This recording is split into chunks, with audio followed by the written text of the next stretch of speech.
call the meeting in order at 10 a.m. exactly. I think there is a sign-up sheet going around. Yep.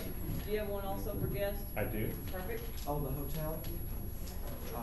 So, please make sure that you sign in either as I can show you. part of the board or a guest. Would you like to call roll? I need my sign in. Well, okay. Okay. Who has the sign? Oh, it looks like it's over by Sammy. I'll pull it up online just a second.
Alrighty, we'll start roll call. Candy Pratt, Here. Mary, Here. David, Here. Michael Brent.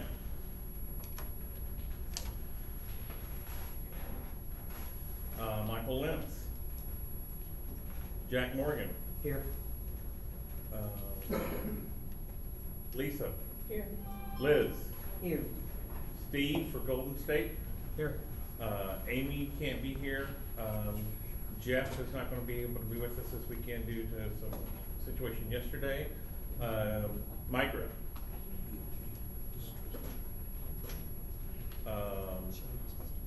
Missouri. Here. Nevada. Here. Okay, New Mexico. Here. North Star. Here. Red River. Here. Swanee River. Texas. Here. And Utah. Here. Okay. That's Jerry's. Oh. I skipped right over you. I'm so used to you being there. You're always here. Roll call's complete and we have a quorum. Need a motion to follow past rules of debate. So moved. Second. Any discussion? All those in favor say aye. Aye. Opposed, say nay. Passed. David, you know, read one percent right here and then give me the budget. Let's bring it down. Okay. All right, we'll wait. Next order of business is approving the Palm Springs, regular minutes. A motion for that.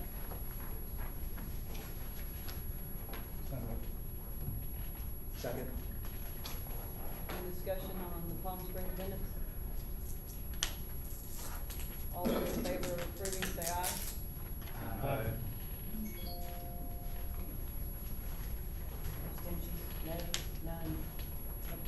One abstention. Okay, so noted. I was, sorry, I was traveling the past few days when you asked for the report, so I'm gonna wing it. The past few months, been working with Adam, Gene, Frank, or whatever. We're trying to, do a few things. Frank is working on some stuff. Gene's been helping, and Adam, we're gonna try to make things a little user-friendly, try to get in the right century we are. Was even just talking to, David on some ideas. I don't know if who all knew, but, Jeff Neal was attacked, at a truck stop, and so he went home.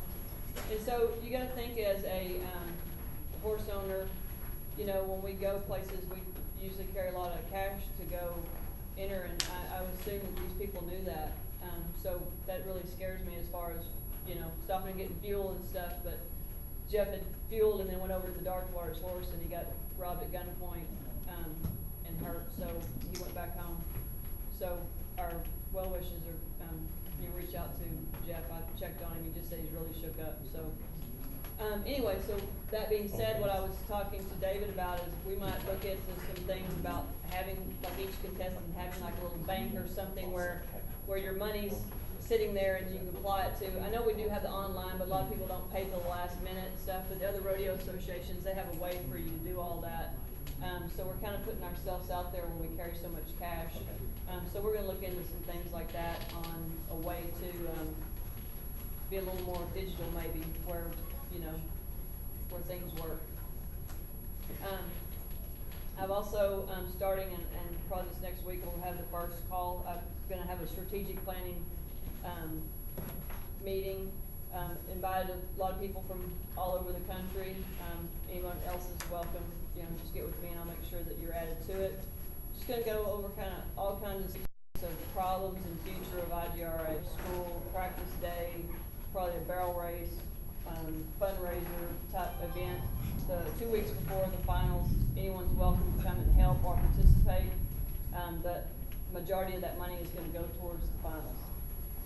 And we always do pretty good at those or whatever, so, looking forward to doing that. Also, we still have, after this rodeo, we still have, the Bay Area Rodeo in Las Vegas. Please come out and support those organizations, just like being at this one. We really need, you know, lots of contestants, lots of participation, and it really helps those folks, stay on track and be able to pay for their rodeo.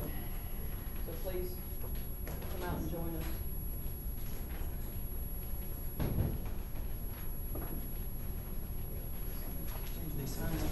Oh, I'm sorry, go ahead. Lisa? When are you having this meeting? The meeting? You said it. Well, I'm gonna, Have you, go ahead. have you decided when? I was gonna try one day this next week or the week after, it'll be like a conference call. Yeah, we'll do, the first few will be conference calls, and then we'll probably have one, like maybe at convention or whatever, try to figure it out as far as the people that can be in person, but quite a bit of it, since it's so many people all over the country, it'll be by conference call and email quite a bit. Okay? Mary? Hi, how's everybody doing? Okay, so I'm just going to do something quick about the World Team. Your current team, they've been doing a lot of good stuff, guys, for not just IGRA, but for all the associations to help them as well. They've all met their requirements and some. So their requirements were actually around $11,600. That's what for the team. That was the amount they were supposed to raise. They actually, for those requirements, they've raised over $13,000.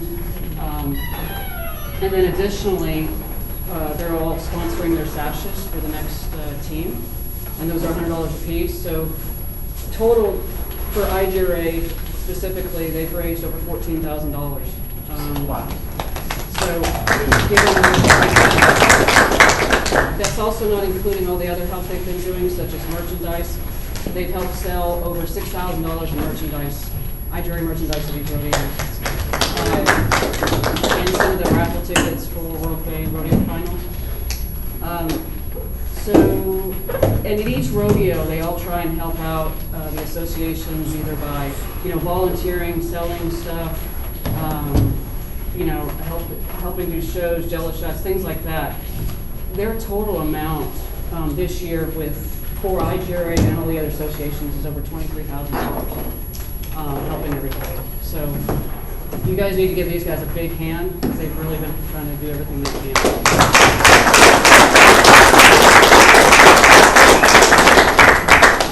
And And the year's not over yet, so they're still doing stuff. We've got other stuff coming up. But let's see, and just kind of a future week for the contest. We've got 10 contestants coming in for the loyalty contest this year. So I'm looking forward to that. Any questions on anything, guys? Okay, that's my report. I'm done. I'd like to assume we do have a quorum. Oh, yeah. I figured, but just, so we had new people and I didn't ask the questions, so I wanna make sure. Yeah. All right, your next one. Alrighty, well, I'll start off, I'm a very passionate and somewhat emotional person, but I've worked with Ron for many years, and I thought I had a pretty good idea of what he did. And I quickly learned those boots are a lot bigger than what I thought. And so, anyway, so much has happened since I took this role in April of this year. And I said, first off, I have to say a big thank you to Ron Trusley. He has been very supportive and helpful to me in so many ways. I am learning there is so much to do and learn how it is done. The job requires a lot of different skills to do what's needed to be done. There is desire, passion, persistence, openness, and willingness to work with all sorts of people. And I've learned that a lot since April. Ron and I got a lot of documents shared this month while at the Santa Fe Rodeo. I'm working my way through the enormous amount of data just for last year and this year. There's a lot to be done to get ready for convention. These files have helped a lot in learning what needs to be done and when. So I could not be successful without Ron. Ron's been wonderful. I'm working on a list of SOPs to present at our meeting in November. The SOP topic was pointed out in our meeting this year in Phoenix. Having documented processes on how we do a lot of our various tasks will benefit our committees, chairs, trustees, and elected officers. There's so much that we do by the seat of our pants. And sometimes you don't always know, do I need to do that in September, or do I need to do it in August or whatever? I love being part of IDRE since the early 90s. However, we have our challenges to overcome. Being the IDRE secretary means I need to be open, flexible, helpful, supportive, but also have deadlines that need to be met. It takes us all working, doing our part together to be successful. I do see a lot of dissension and conflict among us. We are a group of volunteers who have strong beliefs and passions. At times we are not good at agreeing to disagree. We don't always respect one another. We don't always take the high road, as one of our esteemed former trustees demonstrated to us often. Us working together as a team for our common good is lost at times. We all have our disappointments at what we may not have done that we think we should have done. I hope we can collaborate better going forward. We have lost so many over the years that didn't feel valued, respected, or appreciated. We don't tell each other thank you enough. Many here today have put in years of countless hours and time and effort for IDRE. As IDRE secretary, you see a lot that you don't always otherwise see. I don't have the access to the Yahoo groups. I've been doing everything through groups through my Outlook, and Frank and I will get my access to the website to post documents onto the website this weekend. I think he wanted to try and do it in Santa Fe, and that just didn't happen. But we're going to get the website access to where I can post documents working this weekend, because that's long overdue. Perfect. And that's all I have. Thank you, Michael. And agreed on so many comments. David? As of today, following association, Great Plains owes $327.74 for insurance. KSGRA owes $50 for arena fine. Migra owes $327.74 for insurance. New Mexico owes $4,850 in rodeo fines. And Swanee River owes $327.74 for insurance.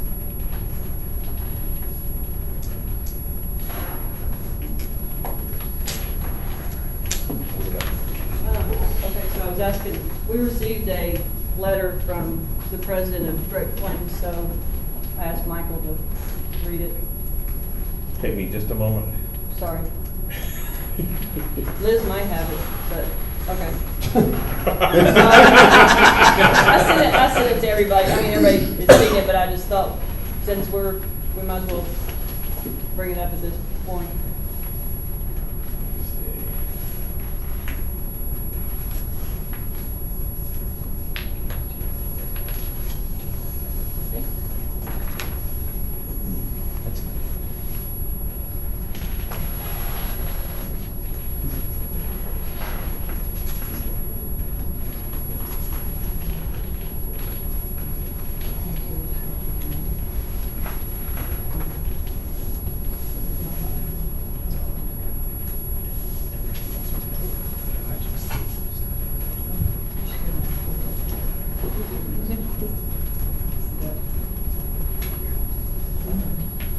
Okay.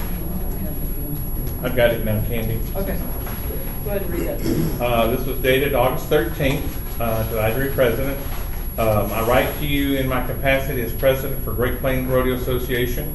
I am in receipt of the IDRA invoice number 3048, under which Great Plains has been invoiced for the sum of $327.74 for general liability insurance policy. On behalf of GPRA, I must decline to pay this invoice. Having examined the bylaws and other applicable rules of IDRA, I find nowhere therein that our organization is responsible for this insurance policy. Further, GPRA does not sponsor an IDRA event where a general liability. GPRA will continue to pay its applicable dues to be an association of IDRA.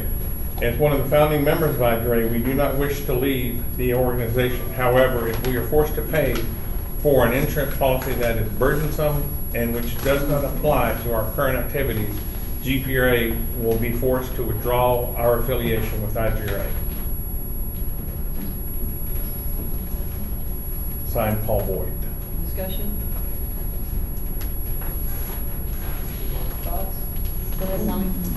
Is there anyone in the room who is an insurance agent? Okay. I must tell you, the letter is incorrect in its statement. By simply being in existence with a board member sitting on this board, liability is incurred. I'll try to as Diplomatic. informative and diplomatic as possible. This is the first time I've heard of this. I didn't see this letter, but our insurance is liability coverage, and exposure is the driving element to the policy. Any association who has a member sitting at this table at any given time is occurring risk at that level. Am I making sense so far? Yeah. You don't have to produce an event at any given locale to expose risk. Your verbal existence may cause a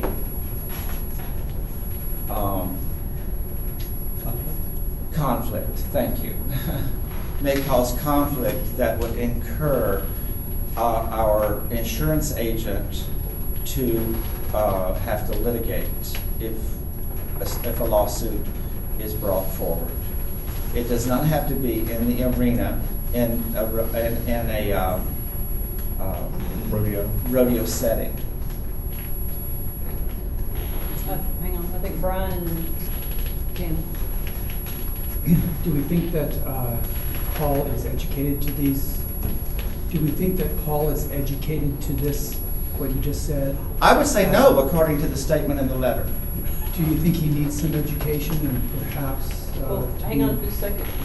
Liz, was this discussed with you, or did? Nope. Okay.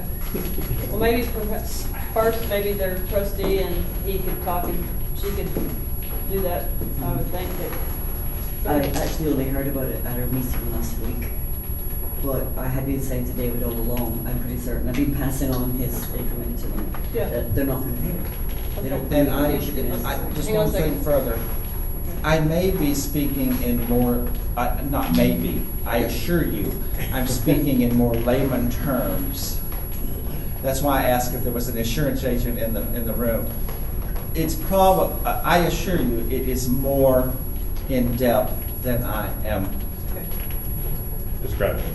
Brian, all right, were you, I'm sorry, I cut you off, so go ahead and finish with your. Yeah, I was just gonna ask, it sounds to me like he doesn't understand the points that you're making and how it impacts his association, or the benefits that it has to his association. Benefits, good word. Because there really is a benefit, so I think there's an opportunity to reach out and educate.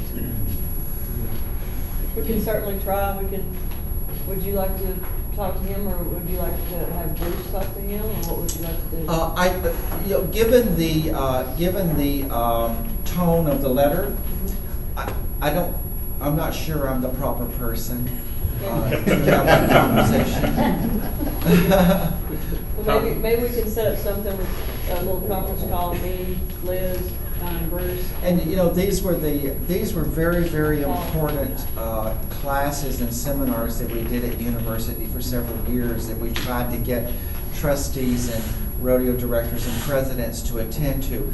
And all of these points were so spelled out so very, very clearly by Bruce from Caleb Insurance. Even though I understand it, it's sometimes difficult for me to relay that. Liz, do you think that'll be helpful or not? No. Okay. It's an honest answer, Kim? Okay, so are we talking, is this the D&O insurance, I'm assuming? It's general liability and D&O. Yeah, you total the policy, then you divide it by the point system. Right. Each rodeo is 1 point, each association is one point. University is a half a point, convention's a half a point.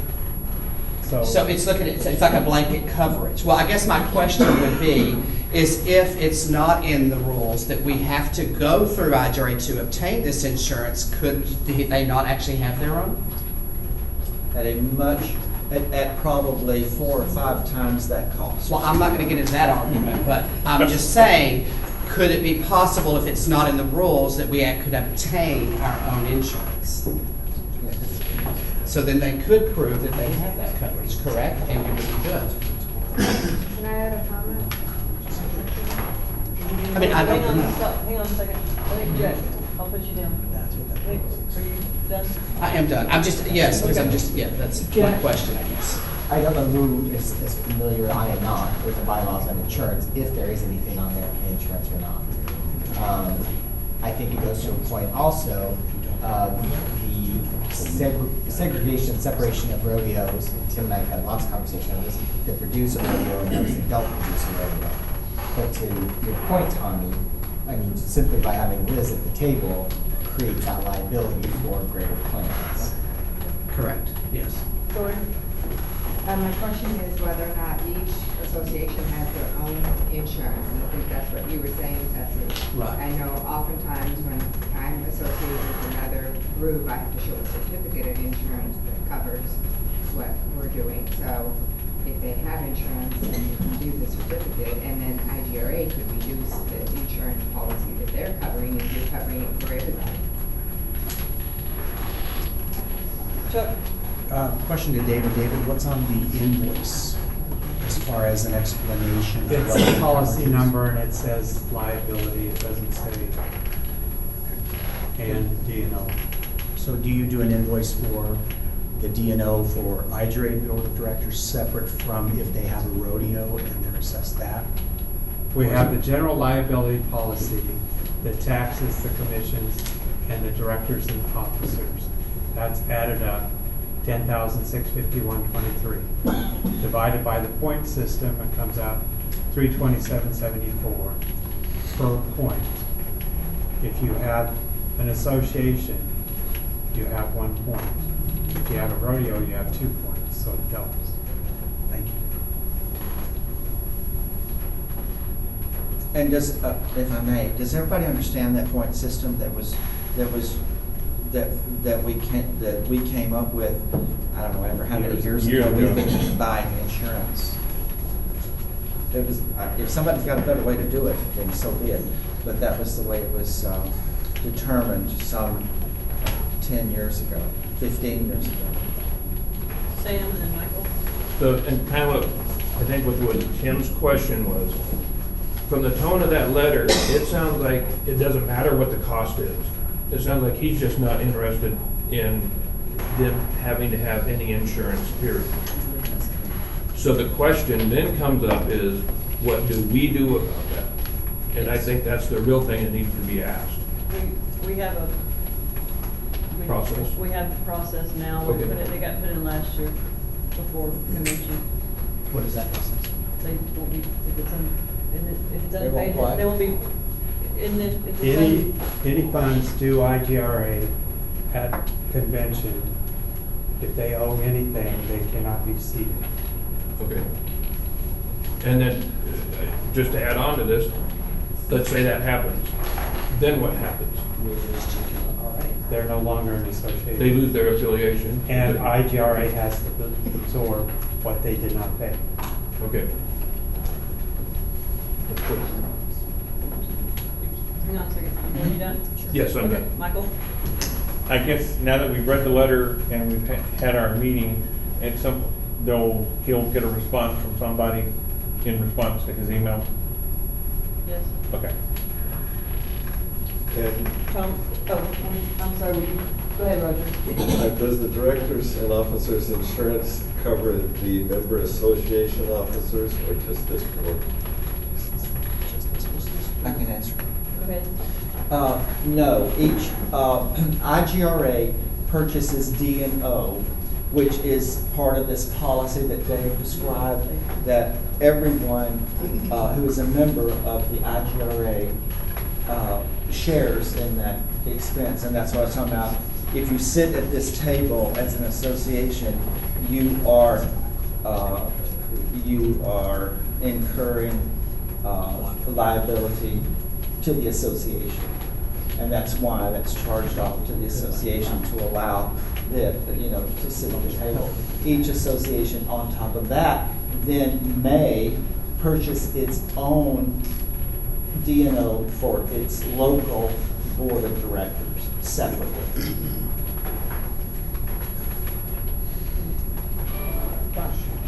Brian?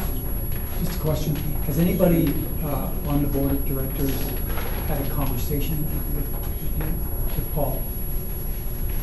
Like a verbal conversation? Other than his trustee? Other than his trustee? Okay. I got a call from him. He just asked that we had received his email, and I said yes. And it would probably be discussed at the board meeting. That's all, that's the only conversation I had. My point is, sometimes tone in a letter, can be misinterpreted and so on. Okay. I think that it's worth an adult conversation. I do have a question. I could be wrong.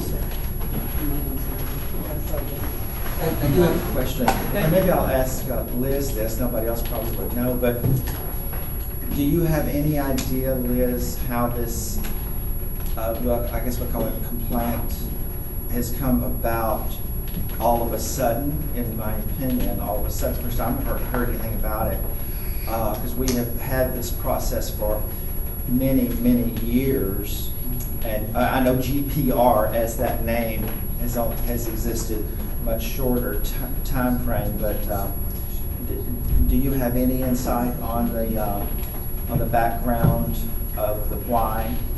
I think Paul just feels that as we have not been basically doing anything with IGRA. We would have had university, but it was cancelled. And we have not had a rodeo.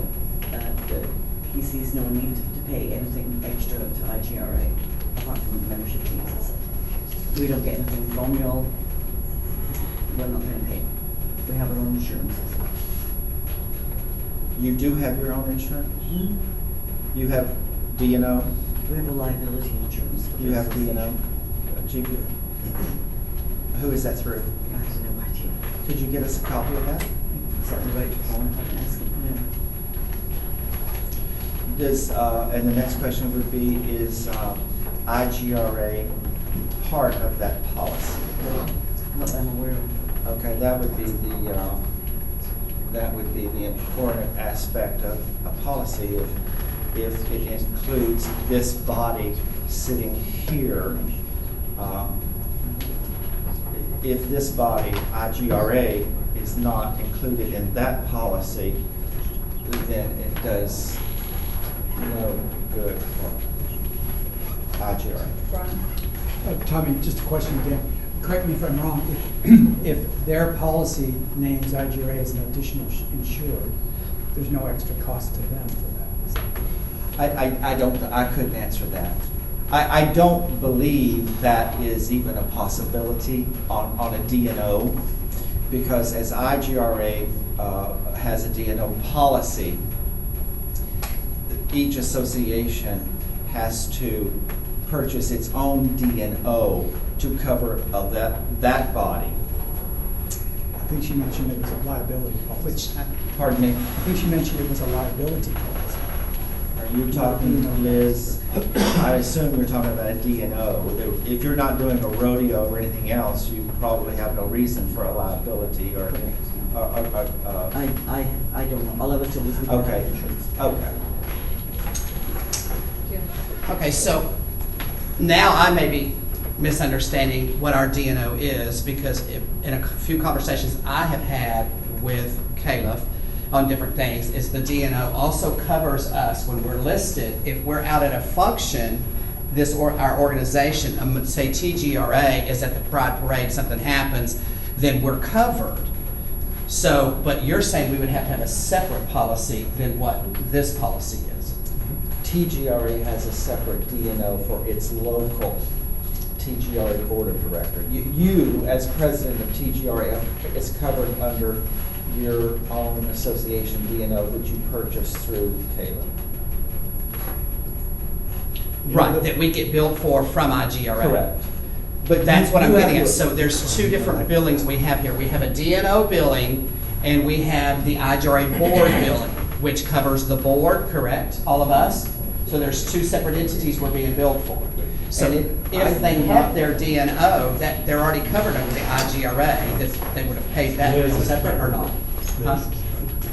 Liz is covered for IGRA. But GPRA is not covered unless they have the DNO through IGRA or they have their own policy, correct? That's correct. So they wouldn't have to list IGRA on that policy, would they? Well, they haven't paid. So IGRA, those that have paid are covered, but they have not paid. So technically, is that association on this board covered? That's my question too, Chuck, exactly. I didn't know if the 327 is included both parts, or is it two separate billings? Okay. No, she is covered. Sitting here today, she's covered, even though that bill is not paid. Liz is covered and IGRA is covered. The policy premium has been paid to the carrier. This bill is simply a debt owed to IGRA. IGRA has already paid it. Everybody understand that? Reimbursement. They just have to reimburse Wait IGRA. a minute, time's expired, do we have a motion to extend? Tim, second by Mary. All those in favor, say aye. Aye. Opposed, say nay. Yay. We'll extend. All right, Jack?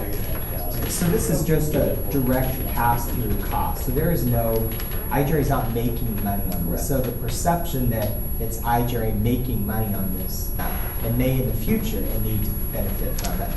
So it's not like a, you know, I think on most insurances, you can't just take it out and go in there nilly-willy as you need it, right? They won't cover you again.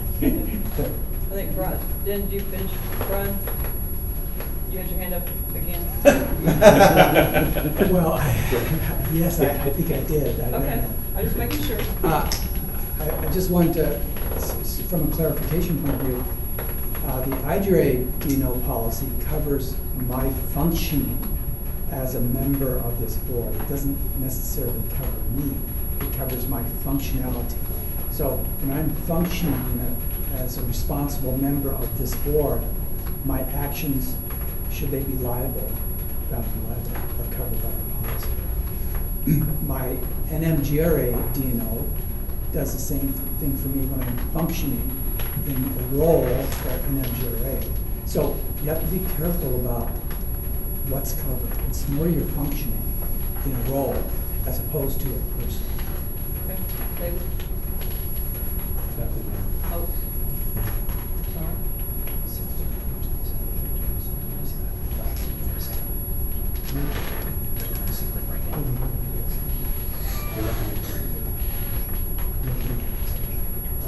Just, is he looking up something? I would, just to comment on what Brian said, he is absolutely correct. It's a very, very, when you talk about insurance, I mean, I've been doing this for 15 years, and believe me, there's a lot to learn and a lot to understand. It's almost like you're wearing, everybody sitting at this table is wearing more than one hat. And when you go out and you're talking to someone or you're doing whatever at a parade or whatever, if somebody's going to get sued, everybody's going to get sued. It's not, Brian's not going to get sued by himself. This whole board is, it's IGRA that's going to be sued because Brian went out there and made an ass of himself and called people off and called and call people all kind of names and stuff like that at some gay pride parade or something like that. It's not, he's not going to get sued, it's the associations, NMGRA and IGRA. Sorry, Brian. It's sometimes very, very difficult. So it's important that everybody understands their role when you're a member of a board of this type and an organization like ours. The liability and the exposure is very sensitive. I don't know how else to say it. Okay, because this is a major expense to IGRA and the associations, if we got rid of this point system, your dues are going to go up to 900 to 1,000 or more for your annual dues. So you can have 600 with this additional insurance breakdown, because a rodeo does incur more insurance exposure than just an association. Correct.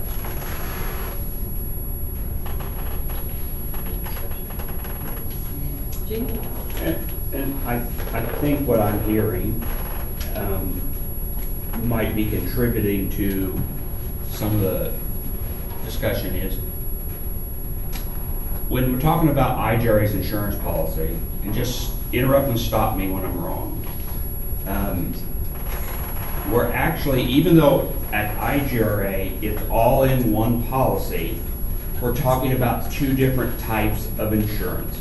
We're talking about general liability insurance, which covers IGRA in the event of something happening at an event causing harm to somebody else. And then we're talking about directors and officers liability insurance, which what Brian said then comes in the category of how we're functioning, how the people sitting at this table are functioning. If we're functioning as an officer or a director of IGRA. So when the only time you actually see that is if you're a rodeo association that hosts a rodeo and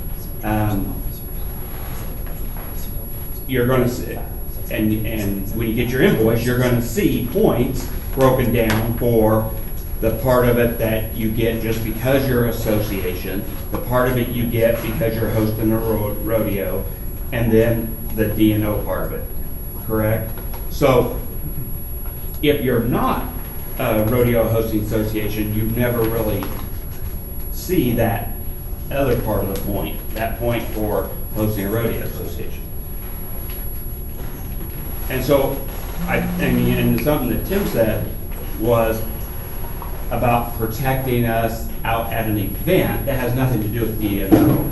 That actually is a liability insurance policy, and the event would have to be listed when Tommy puts the call out for the events that we're gonna have and puts all the rodeos on there. He has to list all those and the rodeo schools that associate with those to get them covered under that liability, right? Isn't that what you do that for? Actually, no. Oh, okay. Even if you're at a small function, in a bar, anywhere. Okay. At your local level, if you or any member of your organization does something that harms someone, It still either comes back. mentally or physically, you have. Okay, so that's the part of it that I was trying to get to clear, was it has nothing, it's not only associated with rodeos is what I'm trying Correct. to say. It's not only associated, Correct. but there is 3 different It's possible just billing that if options you host a that rodeo, you could get. if you host a rodeo, that exposure goes way up. Right. That's an override policy. Like, Jeff was next and then Kevin. So, this is an incredibly awesome conversation and all good knowledge, and I know that all of us know most of this, if not some of it, and maybe this is intriguing, but is there action that we're discussing towards a final resolution from this board? It sounds like the people who need to hear all of this and be a part of this discussion are the people who sent an email but aren't here. We have a representative of the association, but I didn't hear that we have something that we're actually discussing towards. So I'm just clarifying, what are we here discussing insurance other than to clarify for ourselves why we have insurance? I think partly educational for everybody in this room. Because this email went out, I shared it. I did respond telling that we were going to be discussing it Got it. here or whatever, but Mary spoke to him too. I actually just emailed him back asking if they possibly could have a copy of the policy just so we would know. Second part of your answer is no, really, it'll be further down the line, but I thought it gave me more education and Tommy and Liz or whatever to respond to him. Certainly will reach out and do the best I can, but I don't think there's a resolution here. I think it was more educational on his email and what was going on. And I support that. I'm just Okay. seeing that the conversation has shifted Okay. greatly, and I'm just watching it go in a full circle about Perfect. why we have it, and I just want to make sure that we're focused on what it is that we do. Individual being sued, but this policy also covers if I back my truck up onto the lawn of the Pride Parade and dig up the lawn and they have to pay for it, correct? And then if No. they sue us to pay for it. No, It doesn't. not So it's as, not for not property as you damage just or anything described like it, no. But if he ran over somebody on that lawn, a different If you're drunk and you run over somebody at Gay Pride Parade and you've been representing UGRA, you'd better be insured. Okay, so this doesn't cover It property doesn't damage. cover property damage. Okay. So I will say that the university committee will take it on advisement that we need a little bit more information out there for people to self-educate related to the insurance of IDRA. Absolutely. Good luck. And I'll be working with you. And I will get with Liz and we will reach out. If I get something before the days overall, shit will continue, but I'll get with Liz.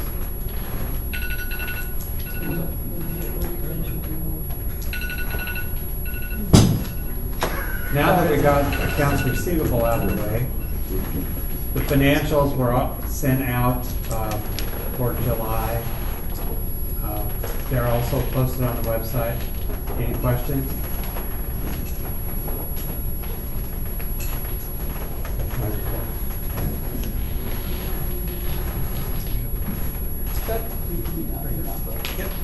The report from the trustee chairs. The trustee chairs reviewed all 2018 association rodeo websites for compliance to association requirements.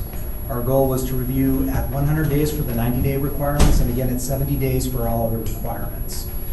We weren't as timely as we wanted to be on all of them, but we sure tried. There was an expressed opportunity to develop a document to assist our associations in adhering to their requirements, and there was also discussion that a template might be considered so we have uniformity and continuity from one rodeo website to another. I want to thank the trustee vice chairs for their assistance with this and hope the associations found the feedback helpful. Our intent was to assist and educate. Request was submitted to review 4 items for our governing documents in the trustee meeting. These are listed on the agenda.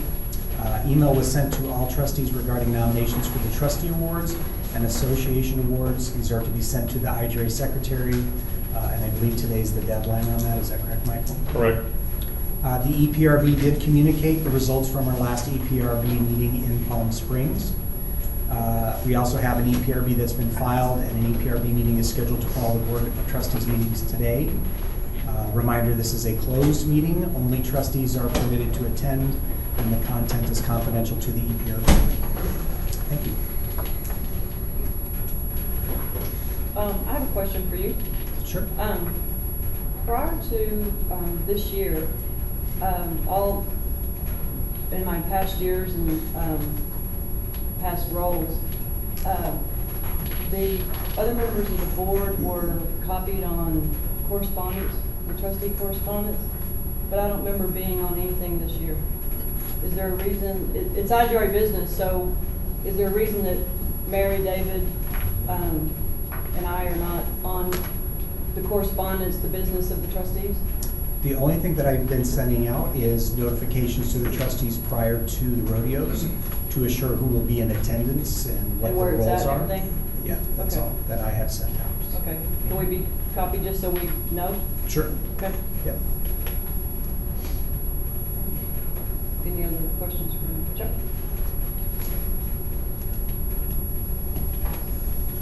Administrative reports, Tommy? Yes. We are, oh, there's Michael.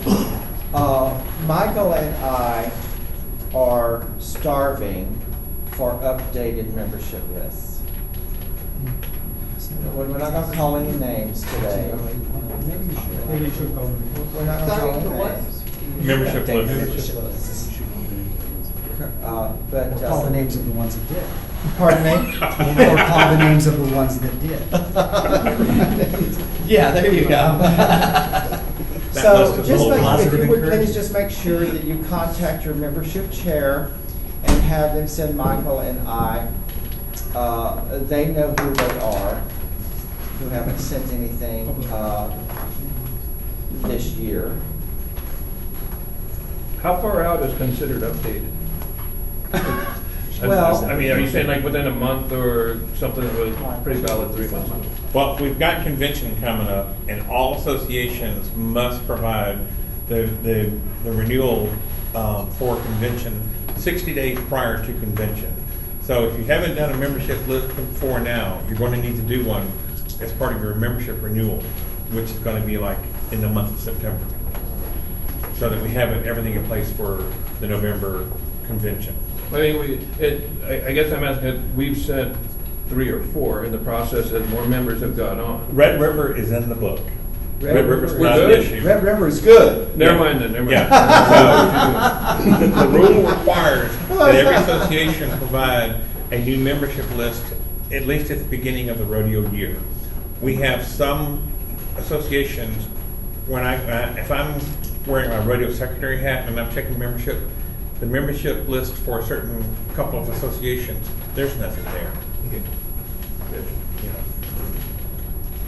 Can I just ask, are you communicating to us for our, as representative for each of our associations? Because I know ours is set up to send you ours, but it's not me, that I have no knowledge of And that you're you good. got it or Yeah, didn't. So you're good. And I you're know, good. but my point is if you don't have this, can you be communicating to us Absolutely. one-on-one. Yeah. So that we can make sure that we Yeah. get with our association and Yeah, correct. further it. down I in would our, never know. yeah, further down in our agenda, I'll speak to that the membership renewal process is about to kick off. Right. And everyone's going to get an email from me saying, hey, membership time, we need your money, we need your, officers, we need all that. Yeah, that's coming. Along those lines, so that due date for that is prior to my annual meeting, which is when everybody's membership expires. So the membership the membership that I submit with that application will be void before convention. Well, I'm not sure. And this is the first year it's happened because our annual meeting has always been before that due date. And so Changing. it's better, it's still not good, but it's better than it would be this year. I'm not sure what to do. yeah, Candy. What happens is you submit your application. The rule also says anytime you've got a change in your membership application, you submit a new membership list. So if you submit a membership list on September 16th, and then you have your annual meeting on October 20th, and everyone's membership is now expired, and there's new, people have to renew or whatever, and you say, October, I've got new membership, you've got a fresher membership list, you submit your updated membership list anytime there's a change to your membership list, but we have to have the renewal packet and all that information. And if that information changes after it's been submitted, we'll deal with it, but. Right, but the rule doesn't say that. That's my problem. It says that we should, that, it doesn't say that in regard to convention, the paperwork for annual renewal. It says that we should send one prior to rodeos if we have changes because of that, but it doesn't really say it according to this, and that's where I'm concerned just for this convention one. Okay, one final thing. Okay, any other comments on that? I hope not. Okay. In your local associations, please, if you can, make sure or advise your contestants to have updated addresses. If they're gonna move, if they move within the last couple of months or whatever, we don't want to, even though the standings for WGRF are online and you find them there, we will mail out hard copies as well. And we always get things back and contest, well, nobody told me. Well, it's online as well, but there you go.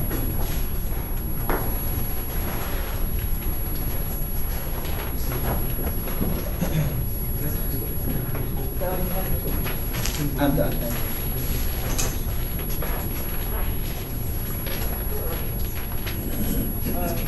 Corporate auditor, someone do that, or Michael, you got it?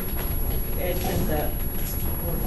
While he's looking for that, Paul responded back that it says, we do not carry an insurance policy since we do not have an ongoing event. We get a policy if we have one.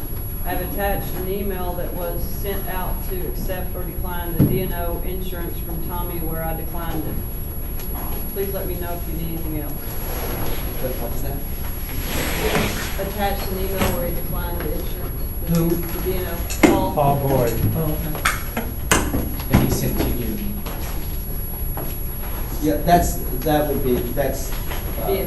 D&O for GPR. Yeah. Right. And that's not what he's being invoiced. Okay. Right.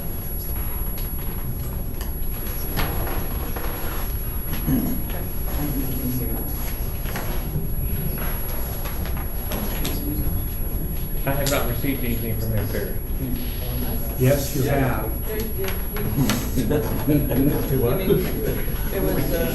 It was received by me, I sent it on to you. Okay, it's in here, okay.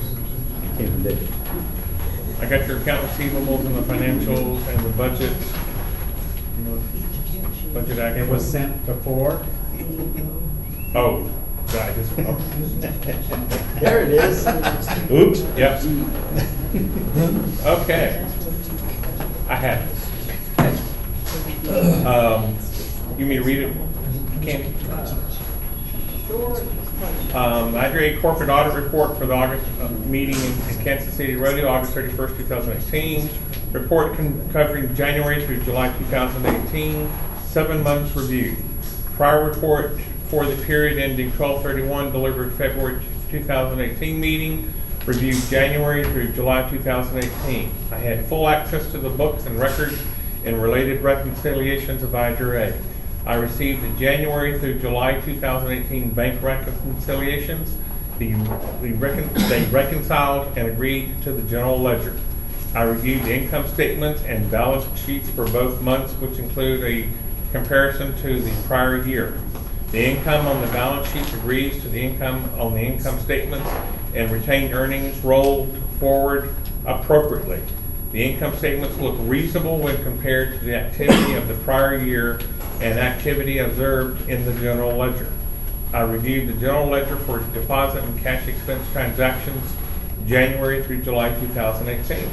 There were 311 line items of deposits expenditures. Some deposits and expenditures covered multiple lines of detail. Using a random number generator found at random.org, I ran a random sample covering 10% of deposit expenditures, rounded up 31 in the review period. All of the deposits examined tied to the general ledger, as did all transactions for the expenditures in the samples of 31, except for one was off by a mere 1 penny. Appears to be a rounding error. A government tax payment where rounding 1 penny either way often happens. All of the deposits and the expenditures appear to be property supported, either by receipt or fees found on the bank statement. All expenditures, receipts, support conforms to the IRS publication 463 rules on receipt limits, $75 or higher. Additional work performed. I asked our treasurer if we had any negative IRS correspondence, and he replied that we had none. I inquired as to the 990 tax return was filed and there were any non-exempt transactions that created any tax obligations. The return is on extension and there will likely be no nonprofit tax consequences from the activities not related to our exempt purpose. I am able to report to the IDRA Board of Directors that nothing out of the ordinary was noted in a sample of IDRA transactions other than the very insignificant one noted above. I would like to thank our Treasurer, David Hill, for his continued excellent work.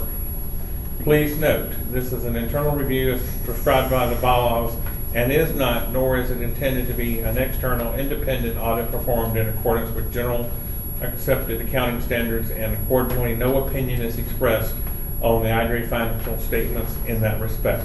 Respectfully submitted, Ed Berry, August 18th. Any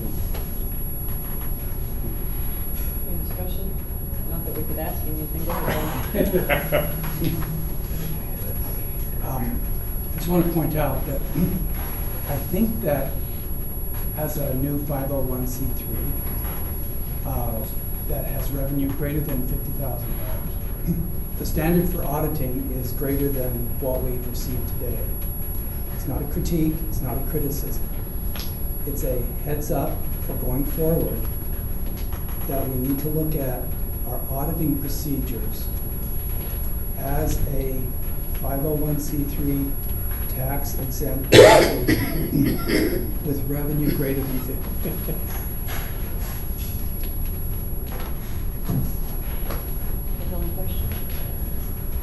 We'll move into, oh, you want to take a little break? Do we need a motion to accept this report? Yes. Moved. Second. Okay. All those in favor say aye. Aye. Opposed, say nay. Abstention? Okay, how about a 5-minute break? Works for me. We're going to committee reports. That's what my. Association presidents, I don't see one, and Sandy emailed me this morning and said she had totally slipped her mind. She has been kind of tied up lately. Yes, she had literally. So we don't have a report for this weekend. Okay. Animal issues, Liz, anything? No? Budget, David Hill. I sent out the budget to actual. Any questions? Lisa?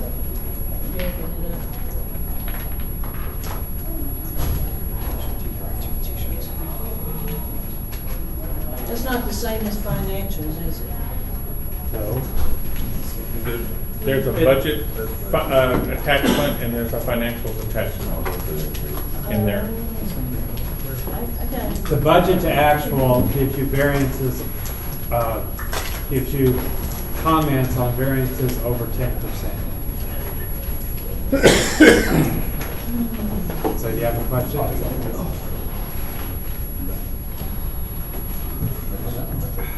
Well, I did, but I don't know.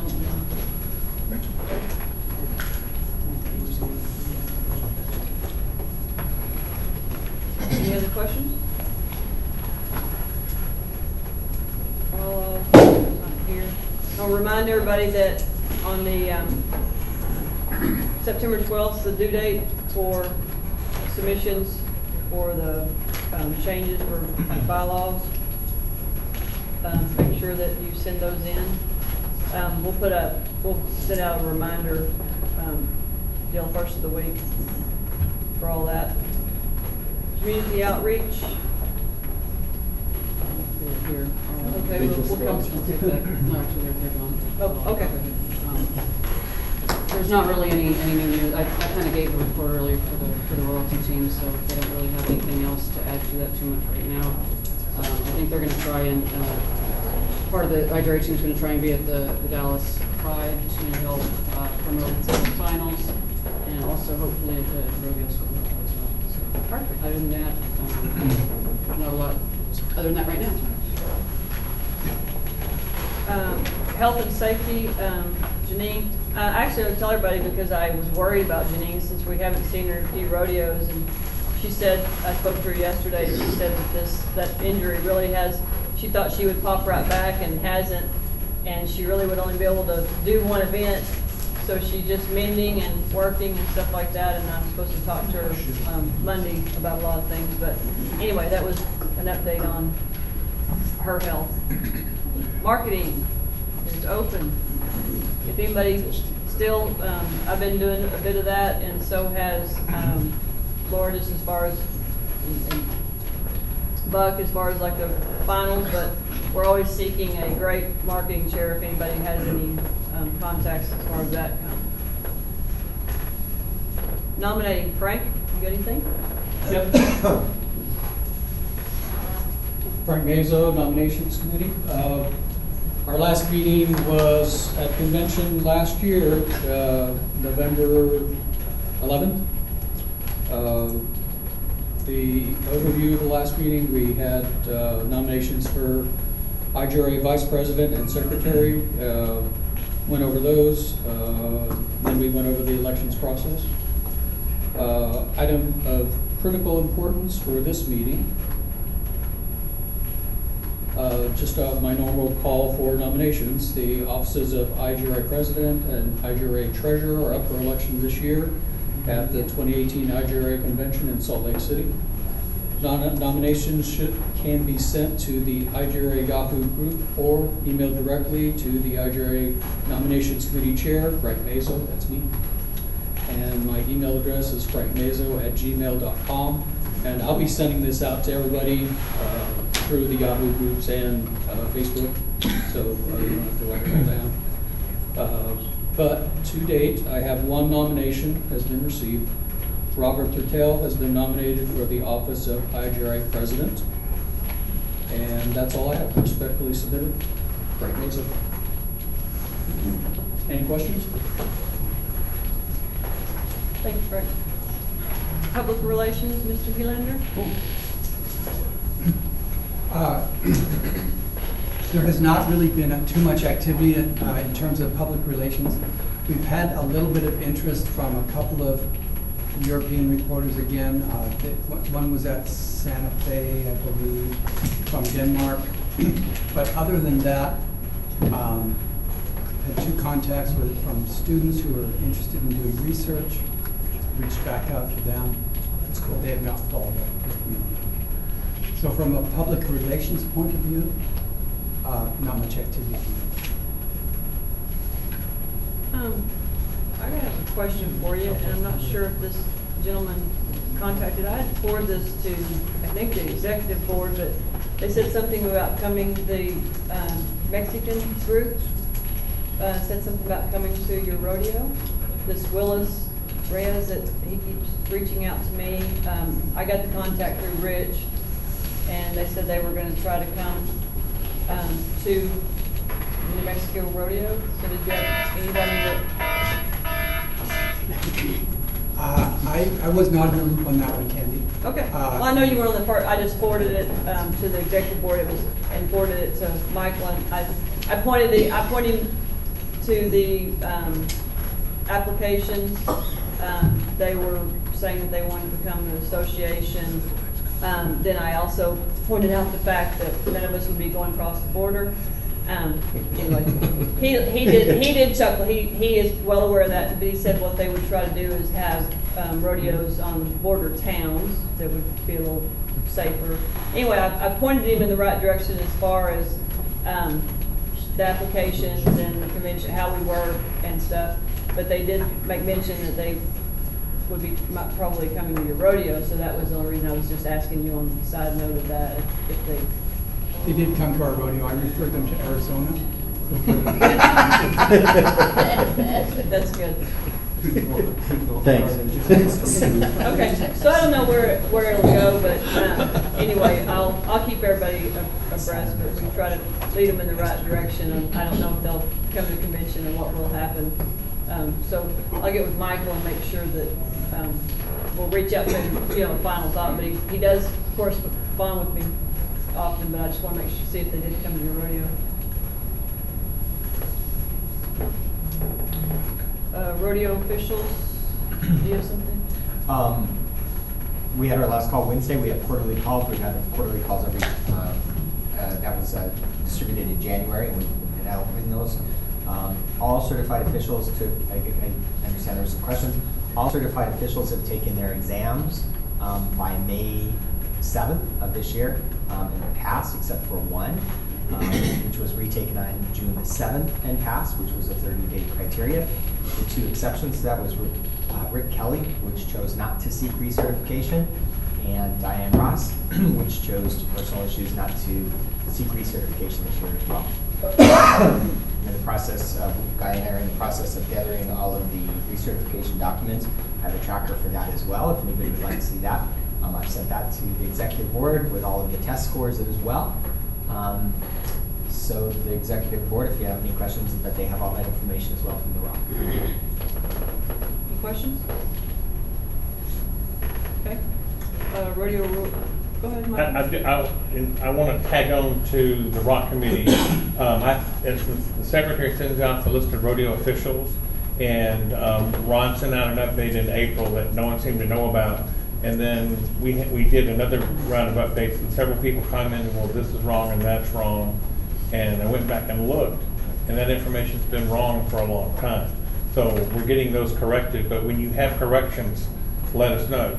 Jack's area code on his phone number has been 303, and it's like, oh, it needs to change to 612. So there were some things we just didn't know changed, but so let me know when those changes.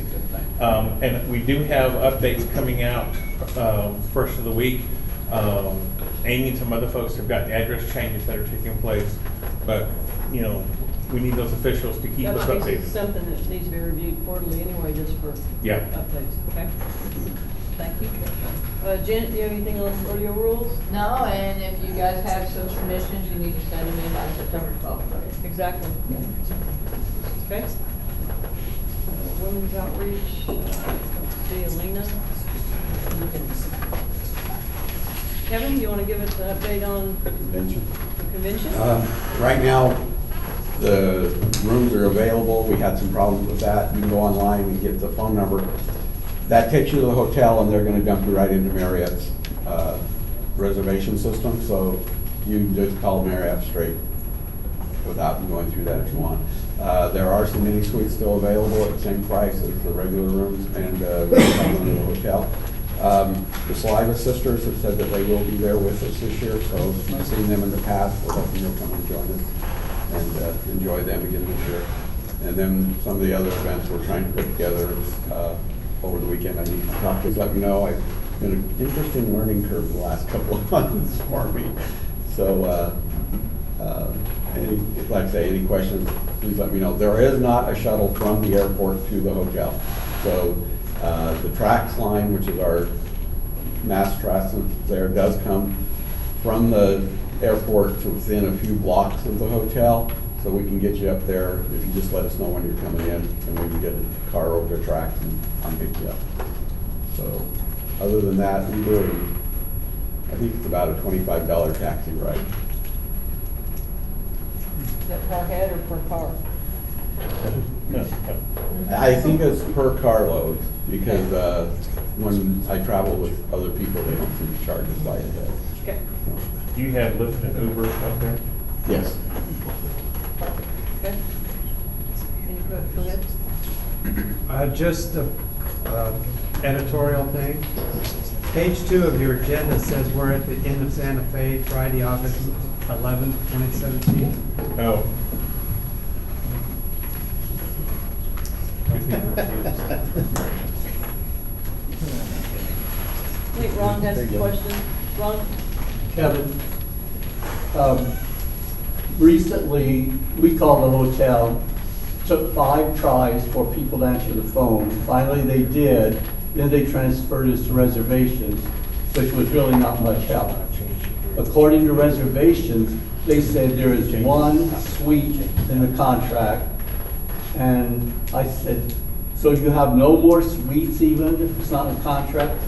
And their response is, they don't know, you have to call the group sales at the hotel directly, and they're only open on weekdays. So there are some big issues right now with communicating with the hotel. Because you just said there are suites available. When did you call? Last weekend. Okay, I called this week, and when I called Marriott reservations, they said we had they're a mini suite, they're not the major suite. But we're getting conflicting information because we're And trying then to find run out. to the hotel for anything else. So if you have a better number for us to call, we need that because it's going to be issues. Those are the only contact I have. Let me talk to you, and I'll talk to the general manager of the hotel. Chuck? Actually, this is just a point of clarification with Michael, the header on page 2. Yep. Take that. Yeah, when I changed on page 1, I just thought it would change it all the way across, and it didn't. So my apologies for that. Dang word. Any other questions for Kevin? Okay. Contestant liaison, David Lawson's not here. Did he give you anything? No. Okay. Archives, Roger. Good morning. Good morning. I emailed all of you an updated archives report, so you should have gotten that this morning. You probably haven't seen it. I'll just update you a little bit. I don't have a copy in front of me, but I put one on the stick that I gave him over there. And I also emailed it out to everybody as well that you sent this morning. Anyway, life got in my way after our last meeting, so I didn't get a chance to get in touch with the one organization until August. And that he was going on vacation, but he did verbally say that he would, it would not be a problem for them to put some wording on a donation form that we'll have access to that, to our donated items in the future, so that we wouldn't run into a problem that we have had at the Autry. Like I say, I was hoping I'd have that form today. It didn't show up, so we should have it by convention. Also, I've been talking with their staff regarding copyright issues. And there's some, I'm not familiar with it, the fair use law allows anyone to use copyrighted material to a certain extent without getting into any problems. But if you want to do more with it, such as if a researcher wanted to take a photograph and put an image in a book or something, that requires another approval. So I'm working with them to see if we can work out things so that they can handle things on their end without IGRA or our member associations having to deal with researchers in the future. Especially, we've got problems already with some of the member associations we've got programs and posters to donate, but there's no organization left to approve using their items because of the copyright issues. So I'm going to be working on that with one. Also, I don't know if any of you remember Rebecca Schofield. She was at the convention a couple of years ago doing oral interviews. She worked at the Autry Museum for 3 months on a grant and was in contact with them, gave them my name and the IGRA Archives email address. Before I reached out to them, their assistant curator reached out to me. And so I was at the Autry on Tuesday of this week for 4 hours, speaking with him and Lisa Posas, she's the head research and archivist, and she was at the Autry at the time of the IGRA donation in 2009. She was not, Frank stopped there with Tom, maybe 2011 or 12. Somewhere in there, and was trying to get some scanned copies of 6 programs that they have that we don't have in our archives, and was told that they couldn't scan them. And I guess the meeting didn't go too well. I didn't speak with that person, but I had notified the Autry that we were concerned and wanted to get those 6 programs. They gave me a digital copy of one of them, which I left at the hotel, but I'll get it to Frank this weekend. It's from the 1992 MGRA Heartland Rodeo, the first rodeo they had prior to becoming an IGRA association. So hopefully we'll have that. We can get that onto the IGRA or the GayRodeoHistory.org website. And the other 5 should be coming soon. The Autry policy is that they do not scan any document that is bound, even thin ones, because of folding and breaking the binding. They photograph individual pages to get digitized copies. So it takes a little longer. The Autry also has, from the time we gave them the stuff in 2009, they did do a handwritten inventory of everything they had, which took a while. That has now been typed up and is available as almost a 300-page document. They really itemize everything that they got. I haven't seen everything. I will be getting that inventory list. Besides rodeo programs and posters, they have some of our administrative records, including convention minutes, and reports, some T-shirts, bandanas, and other items, just maybe 1 or 2 buckles. Anyway, I will be getting that inventory so that I'll know soon exactly what they have. As a museum, it does take them longer to get things done, but they take care of things in a stricter way and a more preservative way than even the one organization. Regarding the posters, at one they have the flat file folders, but when we looked in there, they've got a number of posters and they're not separated. They're just all piled in and touching each other. The museum has been digitizing our programs. They started about 9 months ago, and it takes about 4 weeks. They have to start first by putting them in an area where they increase the humidity so that they can get them flattened out. Then they put them flat for 4 weeks. Then they digitize, photograph, and then everything is individually in its own folder. So it will be preserved for a lot longer than dealing with what one does. I still think it's a good idea for us to go with the one organization as far as the availability of our materials to researchers. Anyway, I also got a copy of our donation form with the Autry. They also have the fair use information in there, but again, if for using copies of images in a researcher's book, or even the Autry, if they want to advertise an upcoming program that has something of ours in it, they would have to request special permission. So I'm going to be working with the Autry and one both to see if we can come up with some kind of language that will help the copyright issues. The assistant curator is putting together a book right now.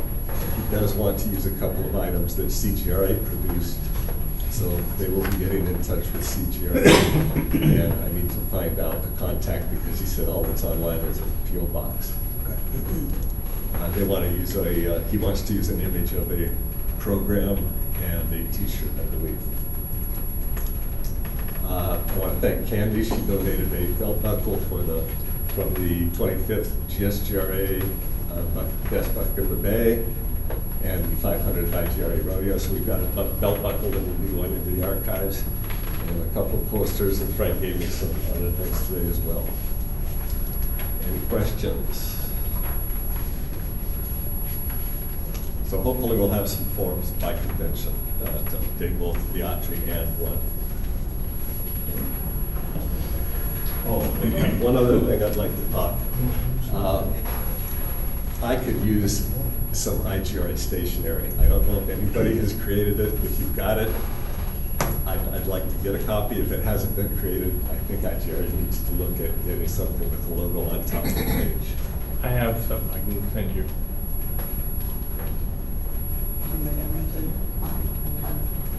Thank you, Roger. Hall of Fame, Amy, you, health and safety would be the dance is way here.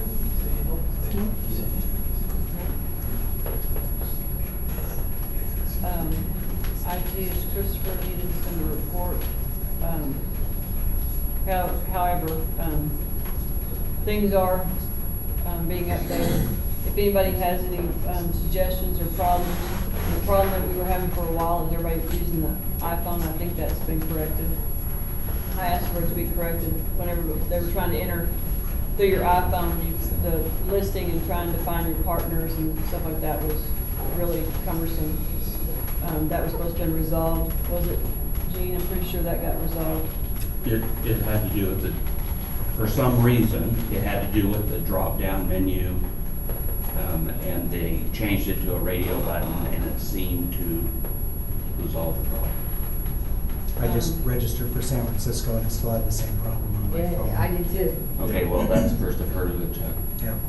So, Okay, we will address again and hopefully. maybe you can show it to me later so that I can see it. Yeah, so Again, that way and we then I can- can explain it to Adam what's going on. Yeah, it's even worse even with the wheel for the drop-down menus, it's the card. When you punch in your card, if you type it in, you have to wait till it hits one button at a time for your credit card here. It's ridiculous. So I guess when you're typing, like, if you're typing like Stangy or whatever for your partner, it just kind of drags and drags, and then sometimes it never won't bring the first name up or something, right? Yeah. Okay. It's something to do with Is it like a response time delay or? Use it as Okay, that I can tell you probably was never addressed because I didn't know about that. The only thing that was really addressed is when you were selecting the rodeo that you're registering for, you could never get past that. Oh, no, we can get past that. Oh, no, it's I always, can do it's that always on my been phone. the I'm member. talking about what I knew. Okay, sorry. All right, so that way. What I was aware of. Okay, so now we're gonna, okay, we'll make sure, all right. Yeah, because you can type, you still can just get your name like you got, it says it was fixed, and I just did it too. And you can't, you still have to, I play the wheel and wait for my Okay. name to come down. All right, any other problems? He had the world points in a red box. Uh-huh. Apparently that's changed again. So everybody's asking where they access their world points. Now he's got 3 images of, it's a nice change, but I think we need to make sure we're communicating the change out to everybody. Okay. Because a lot of people are getting confused with the changes and not knowing where to go. And I think on the website there's still a link where you go to contestant registration. It goes nowhere. Yes. That is being worked on. Okay. I think, Frank, we talked about that, about Okay. trying to fix it where you just click and I think we're working. We're trying to put a link on the very front page Yeah. of IDRA. He's got It some just things goes he's there gonna- automatically, but. Yeah. We'll work through that, Chuck, but. can you see me at the next break, please? Sure. Got it, Frank. Okay. University. Mr. Neal? So there was no report because I haven't been able to complete what we're doing technology-wise for all of the things. But what we have done is we've taken all of the courses that have been offered before, and we're literally trying to break them down so that they can be in legitimate components to put them in small snippet videos so that we can do online training. What I would ask and offer for everyone is to start thinking, if we do a university event in 2020, as you all know, on the last meeting, we asked to have some time to put all this digital stuff together, and you can see with what they're going through with the registration website, it's very layered and it can get very complicated. I would like to have any association that would be willing to hold a university event in 2020, because it's stuff as digital training.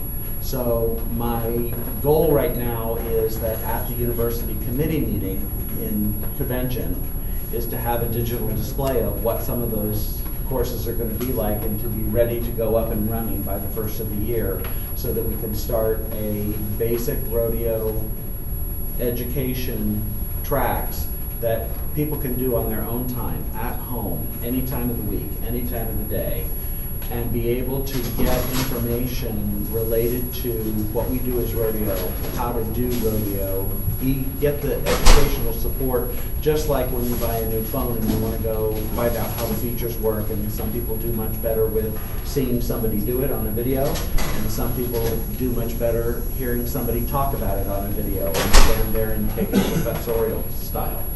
So university is coming along. I'm working with a couple of people that are not within our organization, but are in the field of education, and they do technology training, and so they're helping me bridge that gap so that we have a better marriage to all of the levels of technology that we use as associations, and hopefully we can start with a base, and I'll try and get with the IT and with Frank and with others that can help us, guide us, so that we know what the limits will be. But university is coming along, slower than we had hoped, but definitely something that is going to hit the ground running for 2019. I'm excited about it, and I would ask for any input if there are things that have not been taught in a prior university. Like, for instance, I took a big thing away today for the insurance, explaining how it works. How does the IGRA insurance and the D&O that's available for associations to piggyback on through our insurance, how does that all go together, and what does that mean? We've had insurance instructions before, and they've been very dry, and they have been very informative, but if you're not in the mindset of talking financials and insurance, it isn't going to mean a hill of beans until you put it into application. So there's a lot of cool things that can happen with this, and I would just invite anybody to reach out to me, trustee@ngra.com, if you are interested in having a university event in your city in 2020, and we will figure out what timing and dating and all that will be, and we'll have something more formal for you at the university meeting on Friday of convention. I love the video snippets and kind of thing. It sounds like in the beginning, these videos will be available and will be helpful to everyone.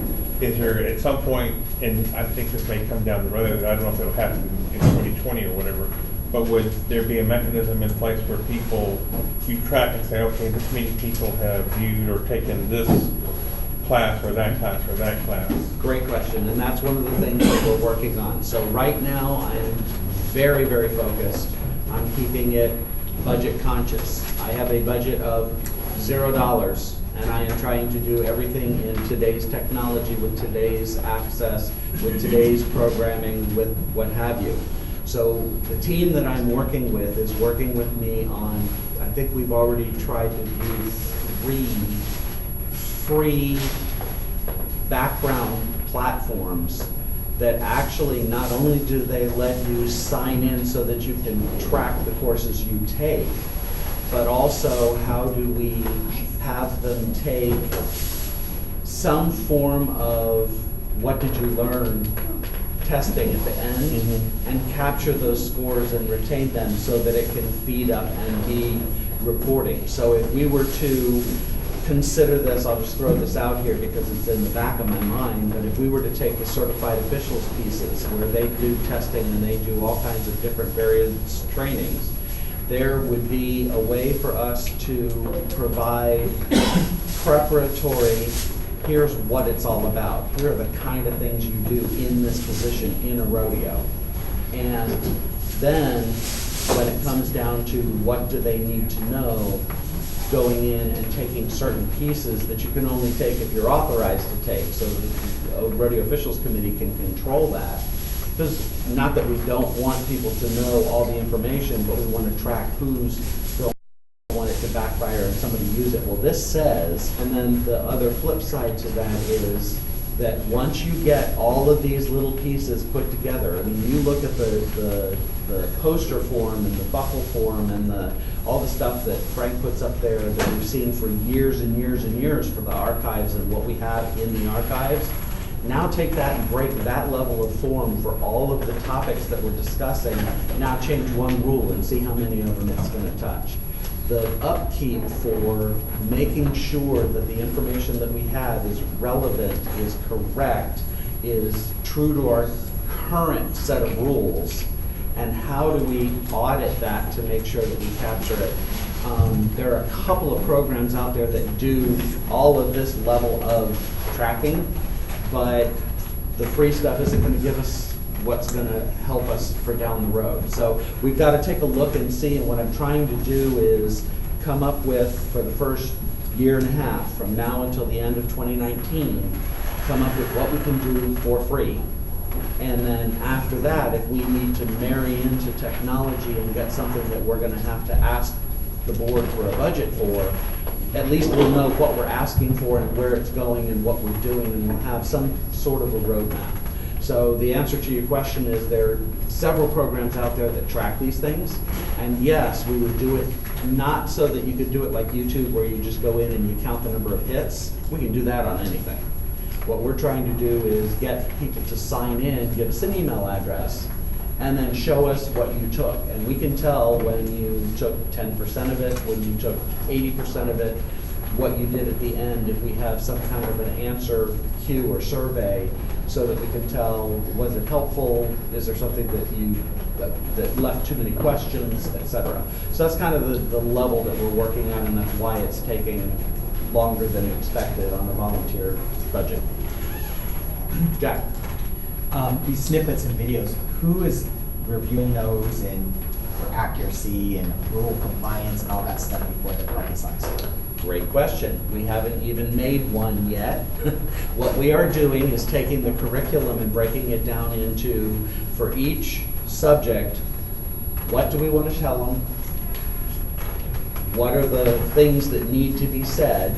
And then I will try and have a more holistic, like if there's something that's related to how a judge works or how a certified official starts a program or whatever, I might throw that over to you guys and say, okay, I need you to read this bullet point list of things that we're going to say. Is any of this not true, need updating, etc.? And then we would give it to somebody that's going to sit literally in front of the camera and share these things, or we can do it as a PowerPoint or some form of video transaction with live footage, etc., that we can have voiceover and the scripting would come from certified people that would read it and approve it, and we'll have to keep a track of all of that as well. Thank you, that's what I was concerned about, is these live Yep, snippets. no, I won't be putting anything together that I haven't had at least 3 levels of approvals of what the content needs to be, but I do need to start getting some stuff together if I'm gonna be ready for November. So I probably am gonna draw on you quickly as we start getting more of these pieces together, and it's just a lot of information, so I appreciate your patience. Any other questions that I can field for you? And thank you very much, that is my reach out. Thank you. WGRF, Boogie? Yes, so the update from WGRF. For everybody that came this morning, I appreciate your time. I'm going to read through this real quick and open the floor if there should be any questions. So currently right now we're up to $19,500 in corporate sponsorships. That includes Tito, Jack Daniels, OK Corral, Goat Lady, FedEx, Mr. Longarm, Cabin Enterprises, and Bud Light donating the stage for Miss Mary Honeycutt over there, and gift baskets for auctions. Still waiting on details from a few of those so we could get David to invoice them.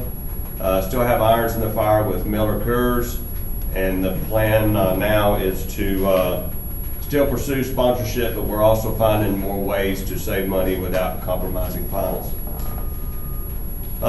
Wranglers came on as an in-kind sponsor. They're giving us 29 gift cards, which will, plus the 15 that Candy had reached out for and gotten as well, to utilize for contestants, as well as the small swag add-ons for the contestant bags. We've got $1,500 in season championship from Caliph Insurance and Rob Summers. Other money's coming in that Boogie has pursued from the Roundup Saloon. Just had a meeting with them on Wednesday. I'm asking for another $2,000 from them. It looks pretty promising, but more details to come as soon as he gets back with me. Still have several buckles to be sponsored, and if you're interested, please see Robin Cagle. She is here this weekend. Buckles are 300, medals are $100 each event, each day for men or women. Need silent auction items. If you have items you can bring that weekend, contact any of the committee members. Still have hotel raffle going on. They're $5 a ticket for a 3-night stay at the host hotel, 2 weekend passes to the rodeo, dinner for 2, and a small gift basket that will be waiting in the room. This money is not a line item on a budget, so it is an extra perk. We have currently collected $1,095 between the Eventbrite and the Michaels Clan selling at rodeos. Mipsy will be at the IGRA booth this weekend, so please get your tickets. Buckville has reached out to many media outlets in the DFW area, given our posters and informations to magazines for stories, and Laura has spoken to the city of Mesquite. They're going to be doing a story on WGRF, as well as paying for advertisements to produce, or not to produce, but to talk about WGRF and advertise for us. All contracts have been approved by the board. Laura has sent out a request to see who all was still interested in continuing as a black shirt in the future. Only one response from Charles Hancock. Have had a couple of individuals strongly express interest in joining the team for next year. We'll have further discussion regarding the black shirt process. Sammy and Laura met with Scottsdale Marriott and went to the Westworld for 2019 finals. And she put in there, Sammy will report on our meeting. Respectfully submitted, Laura. And we also have some belt buckles that came in that are for finals. We have an all-around, a couple of the event buckles, royalty, And then there's also a special award over there. If y'all are interested in looking at them, please do so. I think Tommy did an outstanding job on getting them picked out. So again, Tommy, I know I said thank you before, but thank you again for your hard work on that.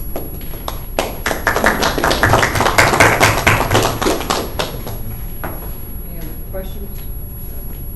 Covered it earlier. Unfinished business.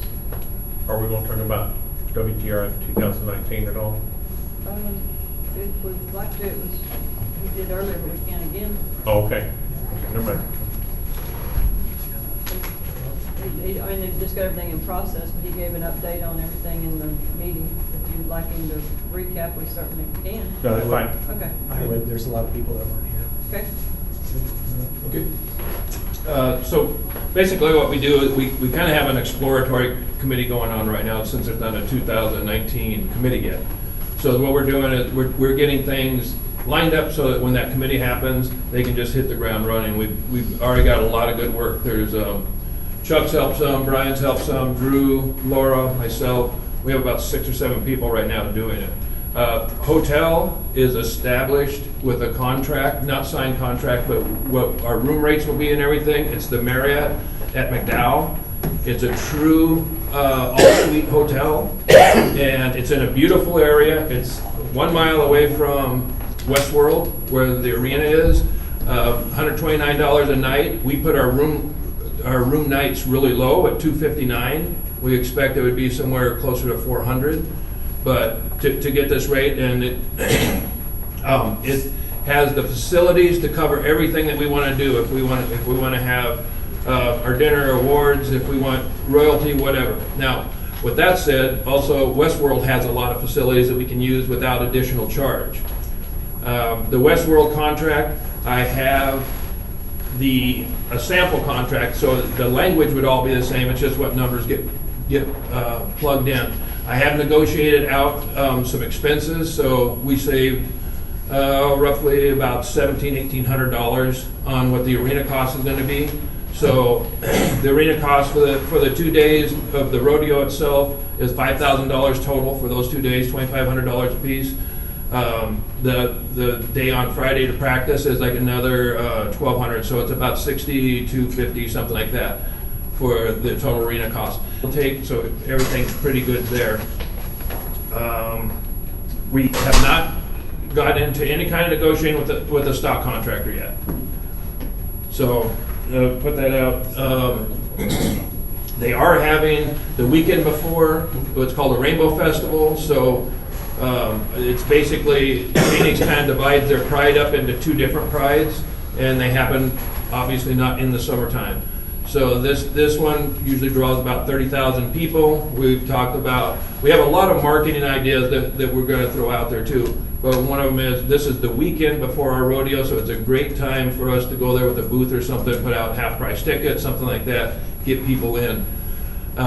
We worked on grants from the city of Scottsdale, and Carter, who is very in the know with how the whole city works, the grant system, Westworld, everything, has recommended that we apply for 2 grants. We have drafts of those grants drawn up right now. To me, they're almost ready. They would be ready to submit if we wanted to today.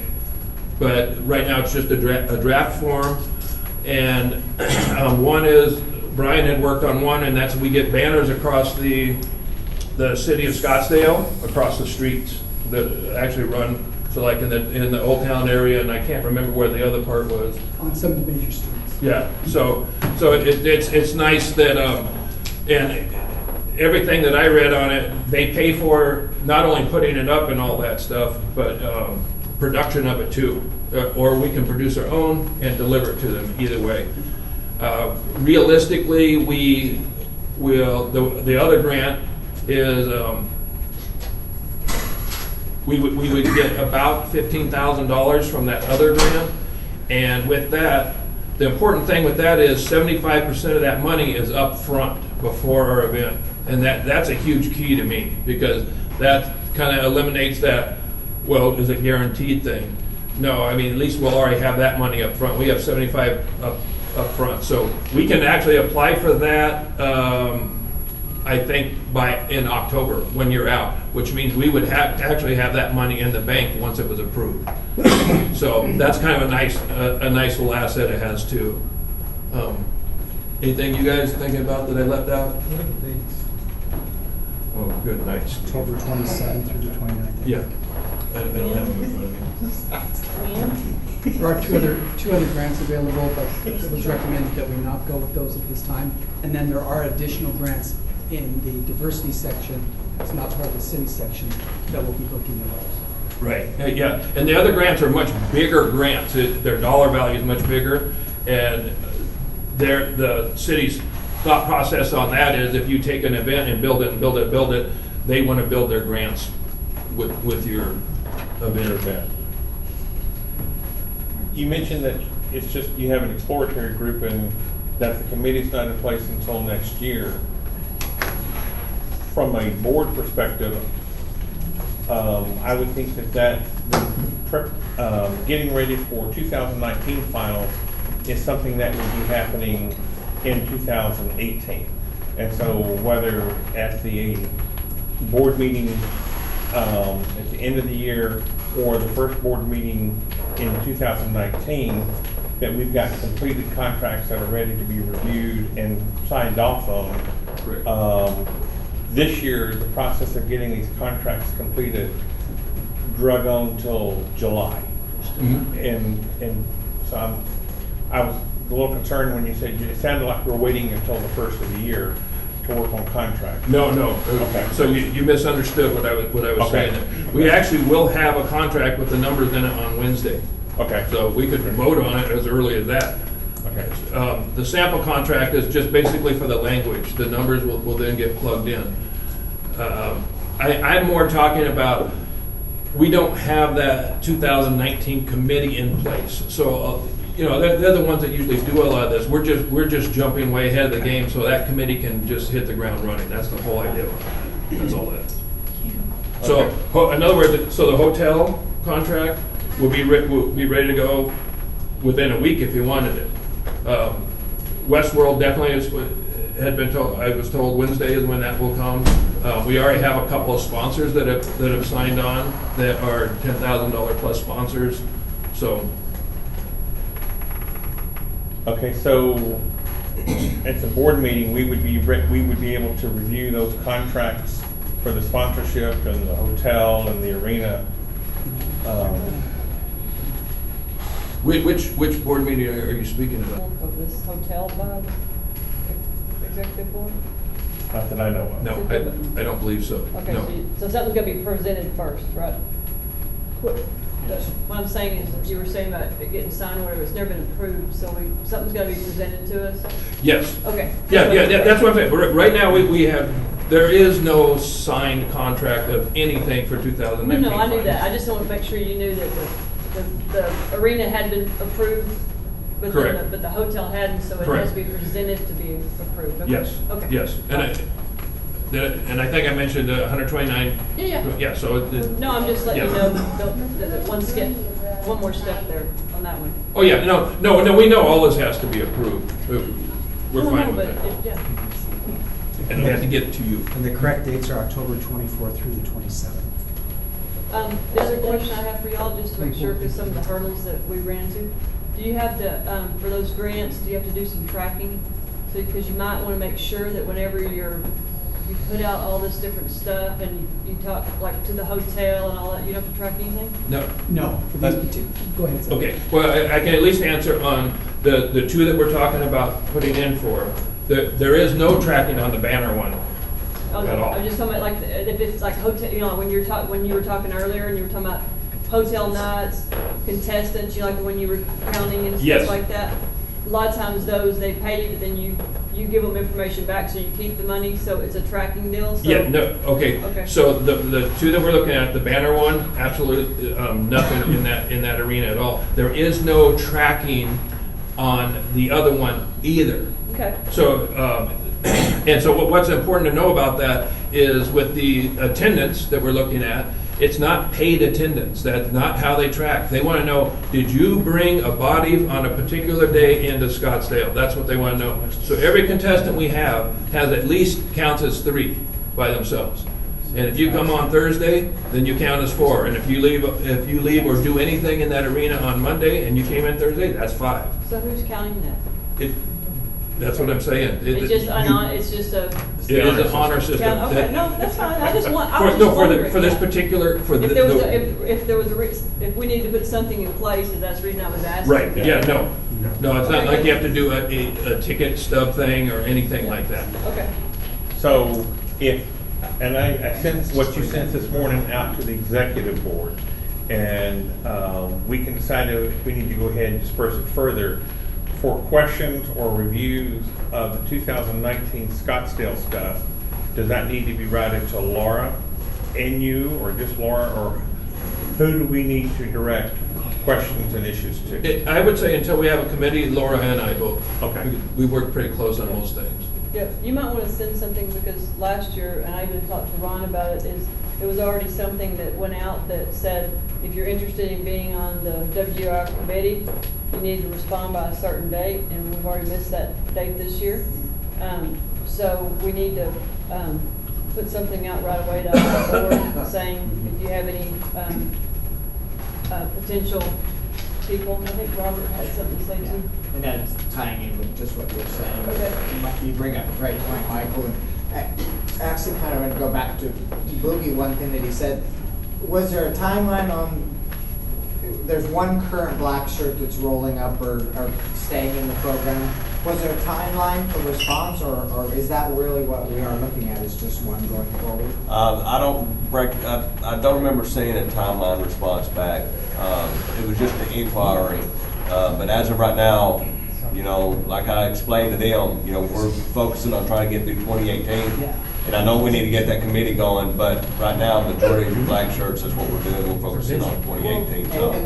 I'll get with them, we'll make something like September 30th or something like that. Well, since one wasn't placed, I'll make sure a notice is put out and Yeah. we'll put one, so And that. that's where I was going with Yeah, that. that way it gives us enough time. Anybody interested can get in there and get your black shirt. I Yeah. think the exploratory committee is doing a marvelous job in what they've done. They're looking at the facilities that we're showing, and they're going to dump all this on a new group of black shirts. Yeah. And so the sooner the better, and that's just all we're going to say. Absolutely. More questions? All right, oh, Brian? Because these grants are time sensitive, Yes, sir. and because it's not a bottomless pit of money that the Scottsdale City provides, Yes, sir. we should be prepared as an organization to pull the trigger on these grants in October sometime, Okay, as soon as the open. I would like to make a motion that the executive committee review the grants, the draft grants, approve them, and at the right time, submit them to the city for consideration. Second. there you go. I was waiting for somebody to say. I was making eye contact with you, but I was waiting for Chuck to second it, so. That way, we don't need to wait till November Okay. and December I agree to totally. get those in. Yeah, that's what I was. I think it's excellent work to get this done way ahead of time, so. Anyway, yeah. I don't even know. We've never done it before, so I think we got it. Any further discussion? Can I read the motion to make sure I have it correctly? Sure. Brian Helander made a motion to basically review and complete the grants and be prepared to submit them in October. That the executive board review those and approve those and submit them as soon as the window opens, essentially. Okay. Any discussion? All those in favor say aye. Aye. Opposed, say nay. Abstentions?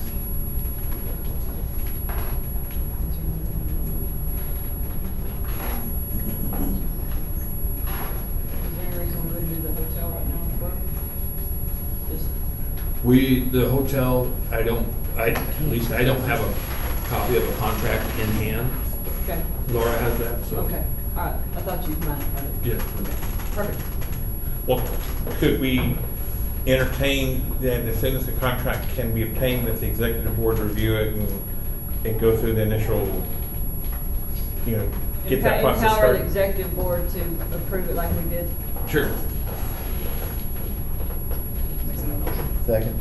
Somebody has to make Somebody a has to motion. make it, I was suggesting, Make but the I can't make motion, it. make a motion that the executive board approve the hotel contract. Thank you. All right, so now we got a second. Any discussion on that? All those in favor say aye. Aye. Opposed, say nay. Okay, pass it. Does that cover all that? Yes. Yes. Yep. What, Go ahead, sorry. then if we're already doing the other two, what about the arena? It was already approved. I just need to sign it. Oh, you just need to sign it? Yeah. Okay. Unless you want it, Nope. unless you want to start that process again. If all you gotta do is sign it, that's what we're doing. No, it was, remember, it was already approved and I reached out like months ago to get it and he told me I couldn't have it then. Right. so- Okay. Yep, Good. okay. All right, so. We do, but we do need to, that's very important, let's resolve the parking thing, because that could be sure and Right. ask that, would you? Yes, I will. Okay. Yep. That way, once we know that, we'll, finish it up, but that could be something just, you need to remind him. Okay? So I'm noting that as a follow-up on the minutes. Yeah. Anything else on 2019? Anybody any questions or anything? We're all done? Okay. Move to unfinished business. Mr. Helander, do you have that one, the WGRF and I IGRA do. trademark? Frank, did you receive my email? I can't get email here. Okay, can we take a short break? So I can set something up? Sure. I want to show. Another 5-minute break. Show. Are we ready for lunch? Oh, no, I'm sorry. It's our lunch break. We're going on lunch break. Sorry. Okay. I apologize, Brian, but you'll have time to. 10 o'clock. Yeah. Okay, we'll call the meeting back to order. I think we might, go ahead, Sam. So I think I was misunderstood on what I was trying to say, so I want to make a motion to authorize the executive board to review and approve the 2009 Westworld 19, I'm sorry.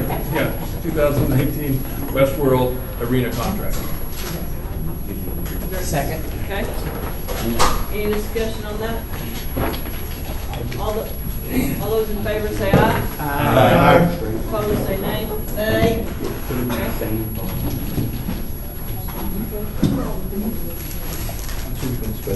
All right, and I think we're back to Brian. Are you ready now? Yep. I just had Frank put something up on the Jumbotron. Which one you want first? We'll get rodeo.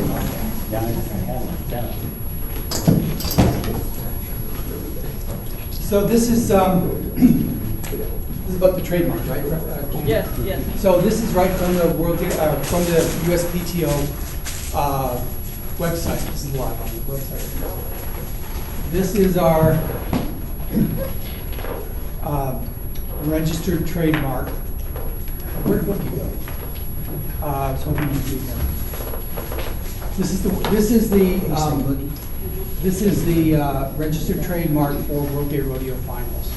And you can see it was started in 2009. It consists of words, letters, or numbers in a stylized form. That means that style of writing is the trademark. Okay, so not just the words, but the stylized writing, printing is the trademark. Trademarks are either live or dead. This trademark is live. And we are in what's called Section 8. And that means that we have to prove to the USPTO that we are serious about our trademark, using it and maintaining it persistently and consistently over the first period, the second period, which is 10 years now, and 15 years. If we do that consistently, it stays live. And what this means is that we can use the circle R, so they don't use it here, but we can use it in business and commerce. We use the circle the R with a circle around it whenever we use this word. And what that means is that should anybody else come along and try to use these words, then the government will protect us. The government will sue them and stop them from using these words. Okay, in this combination and in this style. Unless we're not serious about it, and then they say, you know what, you're not serious about it, so we're not going to be serious about it. So we currently, as of June 30th of this year, we just passed into our next period of time where we have to prove to them that we're serious about it, which means we have to submit to them documents over the last several years that show that we have been using this combination of words in this stylized format in a consistent and persistent way. I need help with that. Right now I don't have enough time to focus on it. If we've got a 6-month grace period after June 30 rather, to get that document in, get those documents in and that application in. So, yes, Tony. So, when you say you need help with that, you need historical documents, posters, books, Yes. where we have advertised perhaps. And where we have used that consistently in commerce. So we could go back through, hopefully, maybe Frank's amazing work of posting books. Absolutely, yes. So I need help with that, and I need help with somebody who will actually help with the work of submitting the application to keep our trademark alive, all right? So it's levels of protection. Right now, the government will protect us to the full extent of the United States Postal Patent and Trademark Office. All right, Frank, can you switch over to our second trademark? So this is our one more question. Yes. If I may. That, when you say stylized, when you say World Gateway Finals, it doesn't have to be stacked like that. It could be all out in one line? Or That's does it have correct. No, it does not have to be stacked like that. It can be all out in one line. You're talking about, when you say stylized, you're talking about the font? That font, yes. Gotcha. And there's no color. Color doesn't matter. No claims, color is not claimed as a feature of the mark, et cetera, et cetera. So it could be red, blue, black? Whatever you want, but it's got to look like that. What is that? Do we know? It's listed on the website. Okay. Frank will pull that up in a minute. Right, I have a question. Have we been using that font? Because I personally have not seen that, so that's why I'm asking. We have not consistently been using that font, and that's part of the problem. Part of the problem of proving to them at our 8-year, 6-year mark, and our 8-year mark, and our 10-year mark that we've been using it consistently. So that's why it's important to us. We can't bury it. We can't bury it in stuff. We can't hide it in stuff. We have to use that mark as it's presented. What font is that? I'll get to, I don't know the name of it, but Frank does. We researched the font, and it's listed on the IGRA website, right beside the trademark. The font is listed, whatever it's called. Interesting. I don't know where. Yeah, I'm pretty sure it is. I hope it is. All right. Let's skip over to IGRA. All right, so here's our second trademark. Again, this is live from the USPTO. This is our trademark for the International Gay Rodeo Association, and it includes all the things that are listed here. All right. You can see it's the picture and the words International Gay Rodeo Association. Scroll to the bottom, Frank, if you don't mind. And this trademark is dead at this point. So we missed the opportunity to submit the documents that proved that we were serious about our trademark related to the International Gay Rodeo Association. At one time, scroll back down, Frank, we could use the circle R after this trademark, and the USPTO would fight all comers who tried to use those words other than this organization. Because it's now dead, we have two options. One is to go back and revitalize it, starting again from the beginning of the process. Or we simply make the adjustment, and instead of using the circle R here, we use TM. And what TM means is that rather, if somebody were to come along and use the words International Gay Rodeo Association, and we didn't like it, or we felt they were infringing upon our trademark, then we would have to go after them. We would foot the bill for going after them in a lawsuit or in some kind of a litigation situation. If we use the circle R, or if the circle R is live, like the World Gay Rodeo Finals, the government uses its resources to go after them and pays for the litigation, not us. Does that make sense? Yeah. So that's the state of things. We have to make a decision whether we want to continue on or we want to go back and maintain or revitalize the Circle R, our registered trademark, or if we feel comfortable with the TM trademark. And if so, then we'll have to switch our stuff to TM as opposed to Circle R.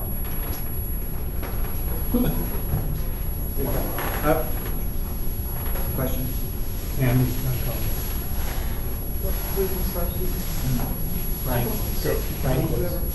So, with that particular brand, I have not used that particular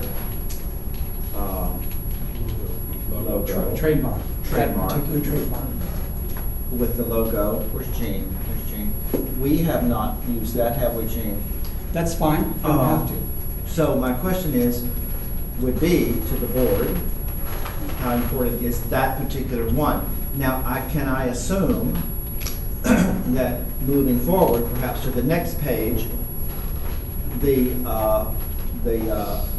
Bronc in the IGRA circle there, there are other live.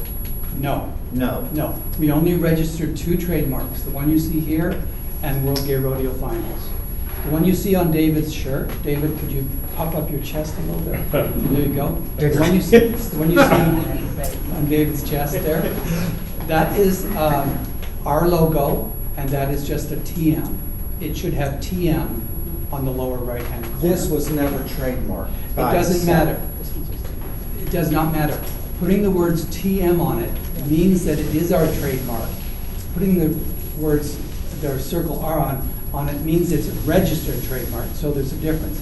Well, that was my question. I could come up with a logo right now, a little smiley face, and put TM on it, and that's my trademark, okay?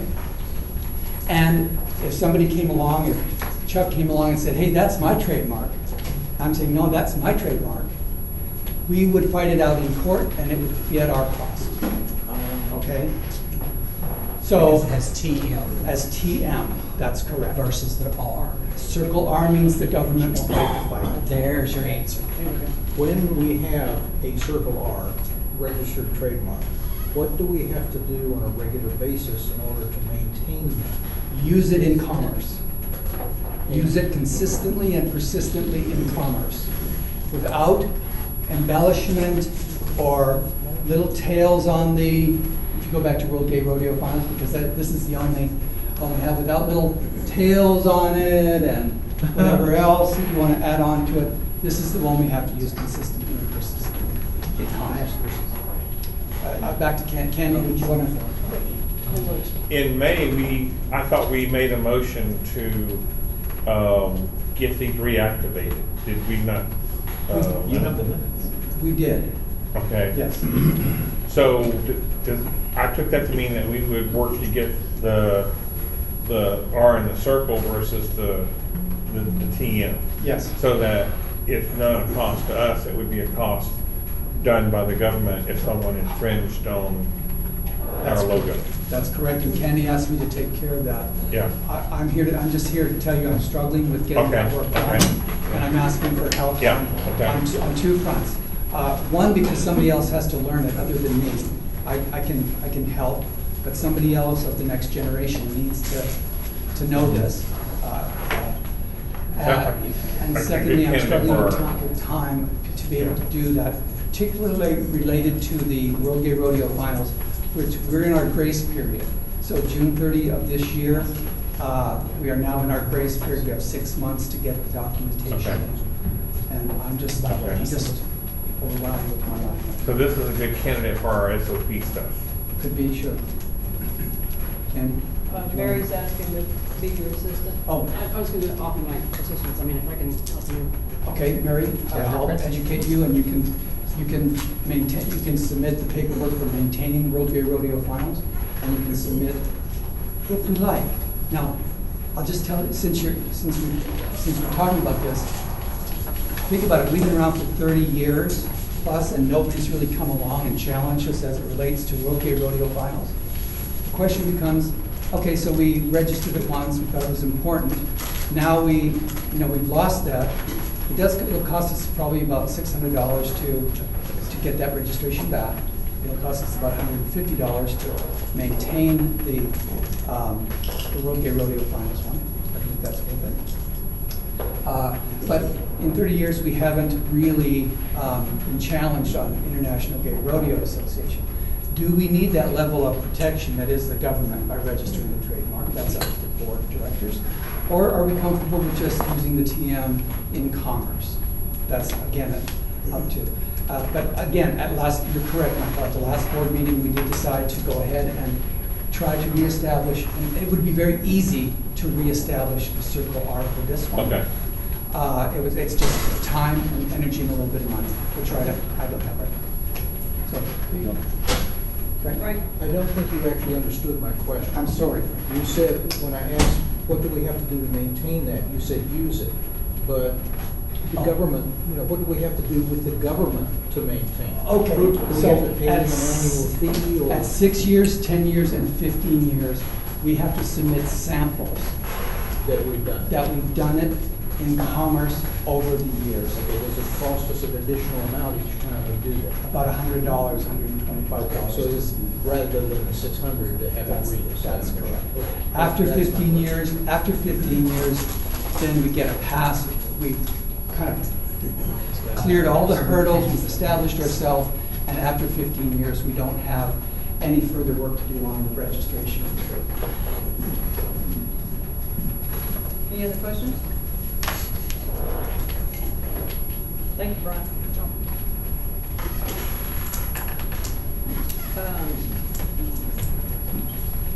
New business, was there any other old business? Don't we need a motion? Up. More, to approve all the, Are we, or do we already have a motion that's saying we're going to the Circle R? Yeah, we already did in it May. in May. You were just updating, I think. Any other old business? New business, rodeo application review process. We have 3 applications that have been submitted instead of 2. We have Diamond State. I think there's 2 separate issues here first, right? Oh, okay. Yeah. I think our current one is a little lax. We sued some rodeo happenings, we just talked about that, but I don't quite know how we would fix this with the way our calendar year falls and our deadline, because we can't change it until convention, yet we have to have these in before convention. So how does that work? So for 2019, we would have to stick with our current bylaws and standing rules. And 2020. The board can, Ask the question? however you decide, how the board decides, to whether to make a decision to approve or not approve a rodeo application, I think is pretty well open-ended. So. Were these were all attached to one of the agendas? Pardon me? Were these up? Yes. They're all attached, okay. Yes. One of the many emails? Okay. We have Little Rock, Palm Springs, and Texas. Texas came in at the last minute, or just for today.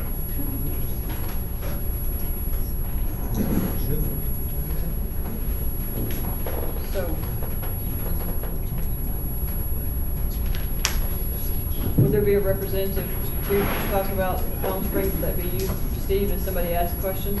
Yes, I'm here to answer any questions regarding Palm Springs. Okay. Try to do my best.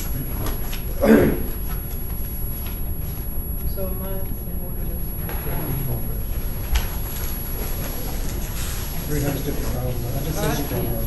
Well, okay, so I guess we need a motion to approve and then have discussion. Is that what you want to do? All right, we'll do that then.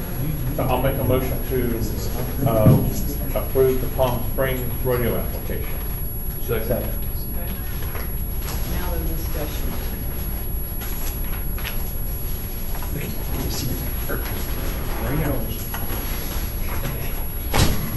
Lisa, for your past rodeo, is everything paid for? Palm Springs. We're still Is it- I- Keith. One, I'm talking Little Rock. It's- He made the motion in Palm Springs. Oh, I thought we were doing all of them blanketed, I'm sorry. Oh, Yeah. I thought you. No, I thought you Palm were- Springs. So you skipped the first one? well, okay, we'll do them all three as a package. I'm good with that. Little Rock was listed first, and I'm confused, so. I'm sorry. Okay, we'll do them all as a package and we'll start with Little Rock. Sorry. How's that? You have to approve it by second. Okay. All right, so you need to back up and go to Palm Springs as, Either way, we'll do all of them now as a group. okay. We need to do them separately. They need to be approved separately. Okay. All right, so now, so it's Palm Springs, so Okay. Steve, is the past rodeo completely paid for? Yes. That's all I have. What? Okay, that was my question. Okay. That's the question. Wait a minute, I just see if anybody else, Any other any other discussion on Palm Springs? Let me make sure the weather's nice. Can you make sure the weather's nice, no butthole? But In Banning, Palm Springs is fine, but in Banning. Be between 70 and 80 degrees. Go from 50 to 80, huh? Or 20 days. But- That's okay. Hardly Does- any rain. Does Palm Springs keep any reserves in your account for Yes. next year's? Yes. Yes. If you look at the rodeo app, it's got. It's got the budget. Says it on there? Okay, sorry, I didn't see that. Everything's on there. Well, the- We have a good reserve.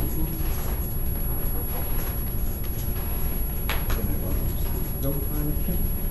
Which was it again? Palm Springs. Palm Springs.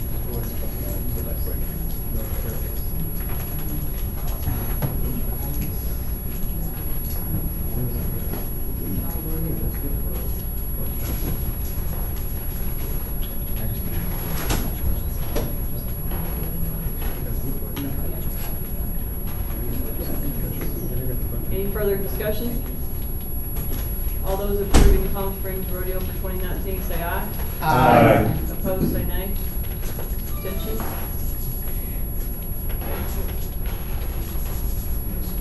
Little Rock?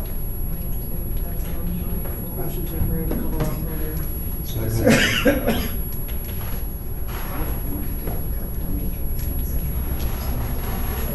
Same two questions?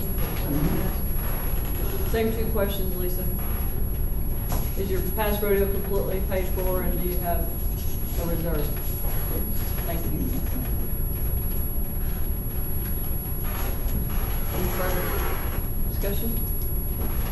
All those in favor of approving Little Rock for 2019, say aye.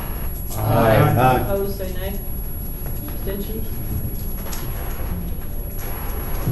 The Texas application came out in a separate email that everyone should have. It's in the big group. Might need to separate them next time.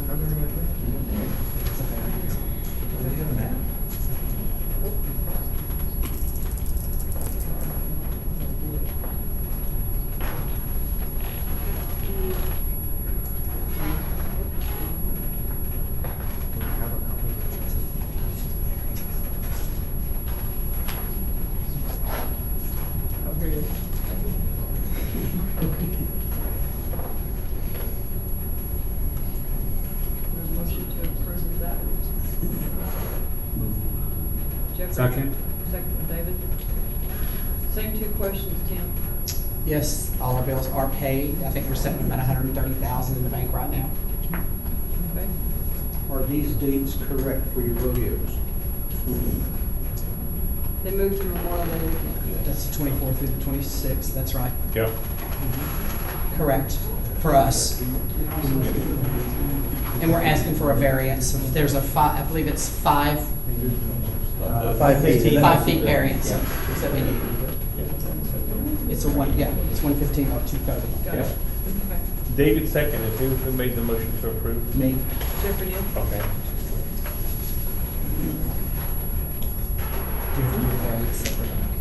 No, it's all one. Okay. Any other questions? All those in favor say aye. Aye. Opposed, say nay. Abstentions? Okay. That went rather well. Are you surprised? No, I just hope that as a board that we can be more diligent on some of these Questions. sensitive questions, but we need to know it since we are approving these rodeos and it is part of IGRA. And when it fails, we fail. So that was my, go ahead. Lisa. On one of these, I just saw that the trustee had not signed the application. Shouldn't we have the trustee signing these applications too? It's Yeah, two that's- GRAs. They don't currently have one. They don't have a trustee? He resigned. He resigned, and so they have to wait for a meeting. Well, why didn't you say so? I can sign it, but I've already signed it once. Because you do kind of swear off that you got No, I the ducks understand, in but line. it was extenuating circumstances all at the same time. And we have to have in TGRA bylaws, we have to do a special election, and the minimum is 30 days out. So I know, we have. but I didn't know Charity was. Yes, he did. Okay. Okay, so with international awards voting? Well, now my understanding, based on the board meeting, the executive board meeting we had earlier this week, all the submissions were viewed by this meeting. And so now what I will do is I will send out all of the nominees that I received through today to the board, and we will vote the top 5 for international will get an award, the top 5 for trustees will get an award, and each association that nominated their appreciation awards, those are automatic. IDRA pays for 2. We have several that have done more than 2. So I will simply let David know which associations he needs to invoice for additional awards. Okay. And so after our meeting's closed today, I will email out who the people were submitted for both international and trustees. Okay. And so we won't actually vote here in the board I meeting. understand. So, and then you'll have somebody help you with that, or what are you gonna do? You'll probably have some that'll come down to like maybe 5 that have 2 votes or something like that, so you have a plan in place for your ties and things? I hadn't thought that far in advance, but if that happens, we'll have to deal with it for sure. Okay, all right. Okay.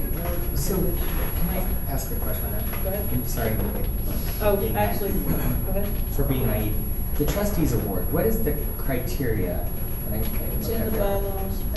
I get that. Can someone point that out and let's read it to make sure that we're all on the same page? Because I don't think that some of these names don't appear to meet that criteria. So, do you want to read the bylaw?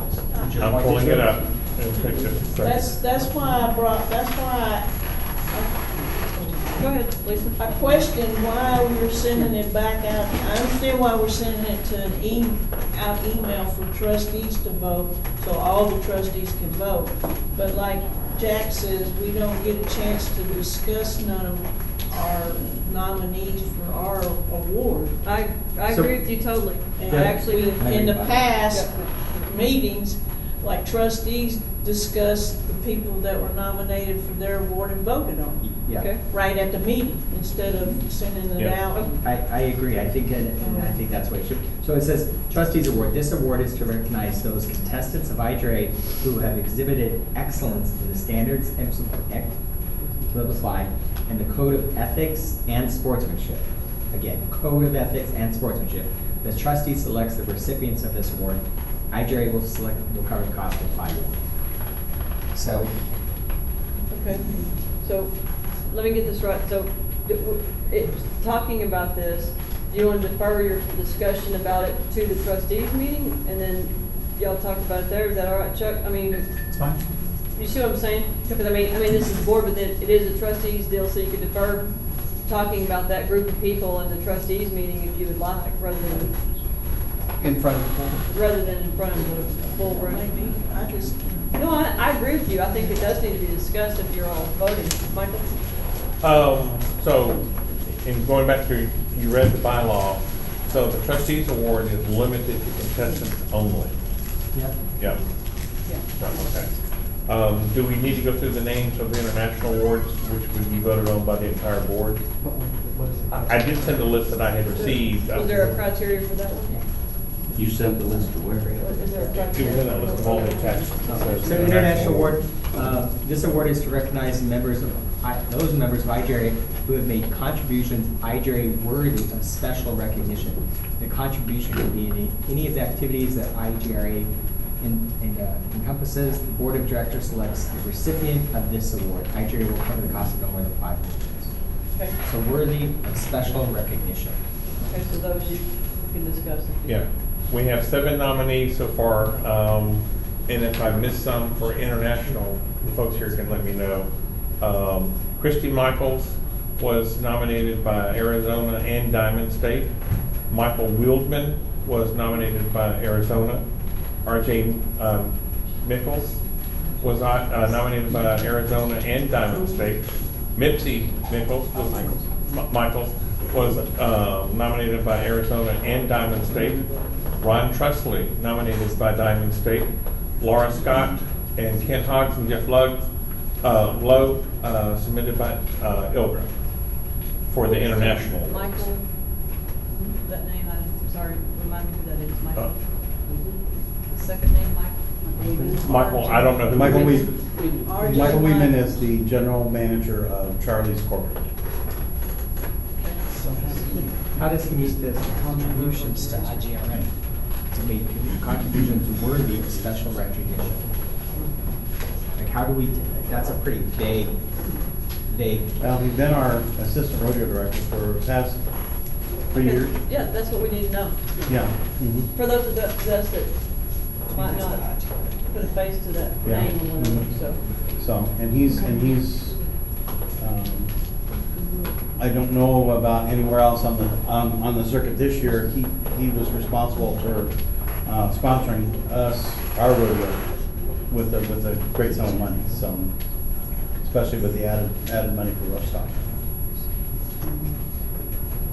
Okay. Any other questions of those names? Have I missed any associations that had nominations for international awards?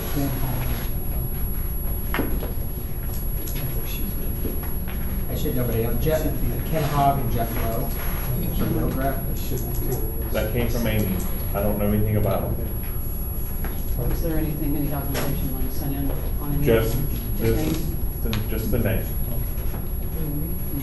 Ken Hogg and Jeff Lowe have been members of Shoot Crew for many, many years. Oh, They travel to many different rodeos at their own expense. Great beer. Right. Okay, For- thank you. Name, faces we know. Yeah, that's, Yeah. that's who they are. Ken and Jeff out of Albuquerque. There it is. Yeah. Thank you. Do you have sheets, maybe everybody circle 5? I mean, Okay, so did you want to resolve that one today, or did you want to, or are you gonna try to do it electronically too? I think I would like to do it electronically. And what I'll do is I'll send an email with the names on it and have people send back their votes for the top 5 and then we tally. Can I make a motion that we decide it here and now? Sure. Can I make a motion that we decide here and now? Second.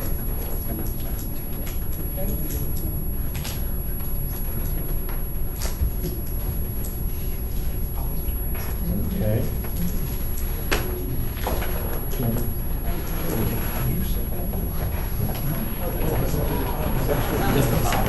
Frank, you muted for a little while. Will you mute for the vote? Okay, so we only have one rodeo in the first quarter. But I'm not sure that, Ron had asked me months back, but everybody wasn't ready to do the schedule yet, so I don't know if we still have that option. So I'll ask Ron. You had asked me months ago about setting the cleanup and schedule, but the board wanted to do it later, but I know you had to do some, already had to do your contracts for your hotel and everything, so is it still an option? Your rodeo is the only one that's in the first quarter. Yes, we can do it, but it would be nice to know. No, I understand, and I did ask the board at that time, but it was, And generally, board meetings have been established way the previous year, so people can plan their travel and everything. It just makes good sense for planning to do it in advance. You know, because you have to get into what you want to do, numbers, meeting arrangements, make sure there's room available and all that. We're okay. I can do it, but I just need to know. yes, sir. Okay. All right, so in the first quarter, unless anybody knows something I don't know, the only rodeo that we have in the first quarter of next year is the Phoenix Rodeo.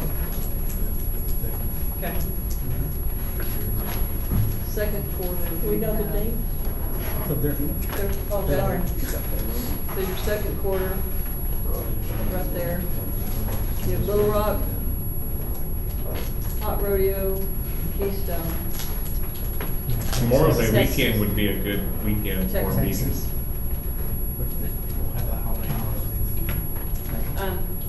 And Texas is a holiday weekend. So who, those associations is willing to host the board meeting? Texas. I'll do it. Okay, so you have two choices, Texas and Palm Springs is offering it up. Palm Springs is expensive to get to. Palm Springs has had it before. Yeah. Yeah, they had it last year. Texas had it? We ain't had it, I don't know. Okay, Texas had We it. normally I don't because, nominate TGRA. Second. because I think Little Rock had it last time, didn't they? They did. Palm Springs and Palm Springs had it last time. Yeah. We're okay with it. That's fine. Are you out, Steve, or do you want me to still, just, I mean, we're willing to offer it, so. okay, do you mean, what I'm asking is, So, yeah. well, somebody needs to vote. Yeah, somebody just made a motion for Texas. And a second in Texas, somebody needs to make a motion for Palm Springs. Well, you should have got a Oh, motion before you got to vote on that first. Okay. Okay.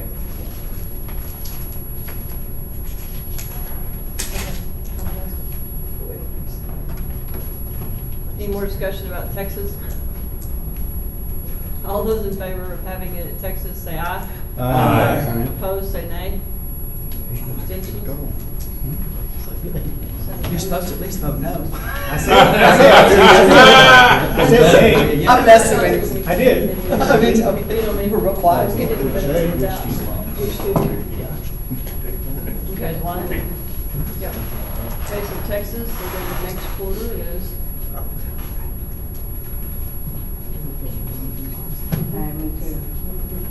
Rocky Mountain, Zia, this rodeo.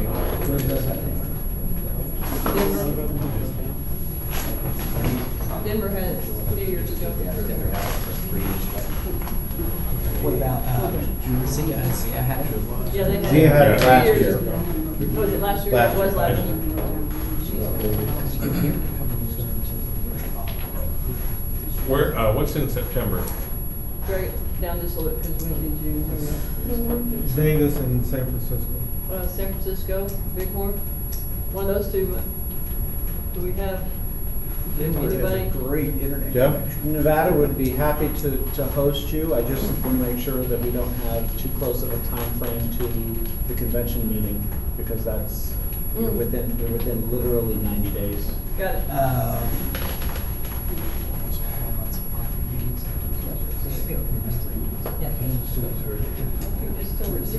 But if asked, we easily can accommodate it if that's what the board wants.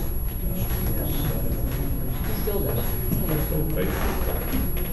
Denver hosting? Yeah. Vegas. Yeah. Denver Same. hosting? Yeah. Will Denver Vegas. host? Oh, look, Vegas. Vegas. Oh, I wasn't listening. Michael, you better hurry to second it. Second. What board meeting?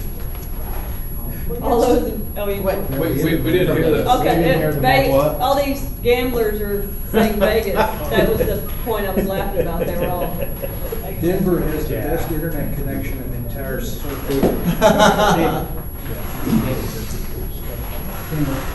Okay, so how do we do this? Because I'll say Denver, and we have a motion on the floor for Vegas. So That's how- what I was trying to stop a so- while ago. I was You trying should to nominate. say we had two and then let's Big thing. just do it, because then you like mix the other one whenever you. You need to Let's- nominate. Okay, so I make a motion that we, I make a We need motion to that nominate. it's either in Denver or Las Vegas, and then we vote on it?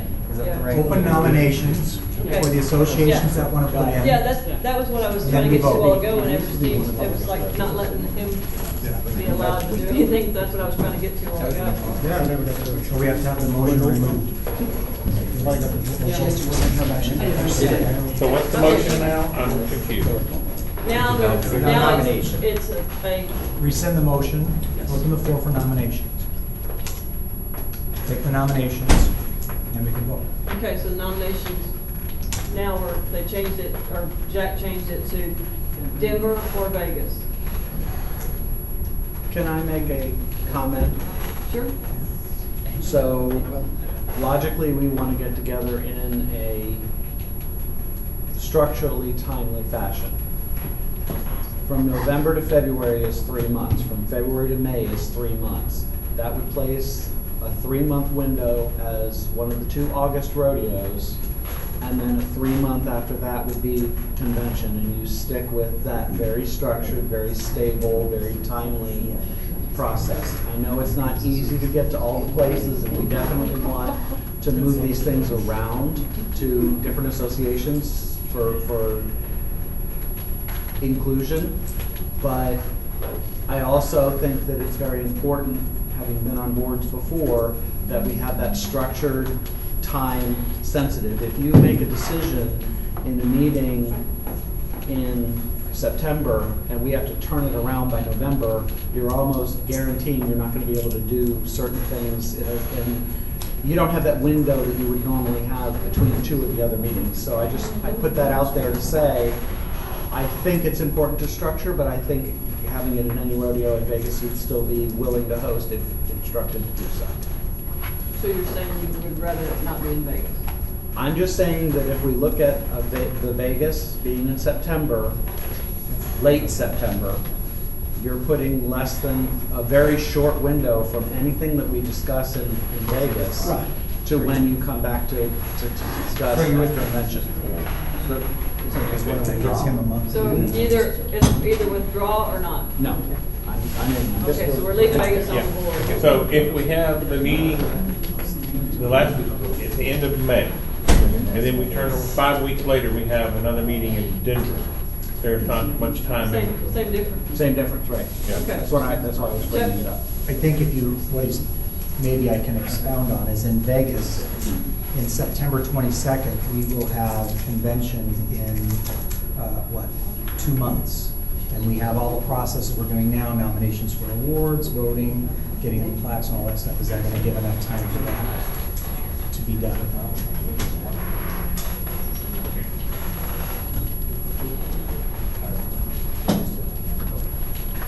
Yeah. Are we okay with the hand vote on this? Is anybody else? So who do we have nominated? We have those 2. Denver and Vegas. Denver and Vegas? Are there any other nominations? Please. Can we see if New Mexico would post the meeting? We have a motion on the floor, Lisa. When we opened it. Okay. We just opened it. Okay, all nominations. right, got it. If you want to come to Santa Fe, we'd be happy to have you. Santa Fe's internet connection sucks. So sorry. I would draw that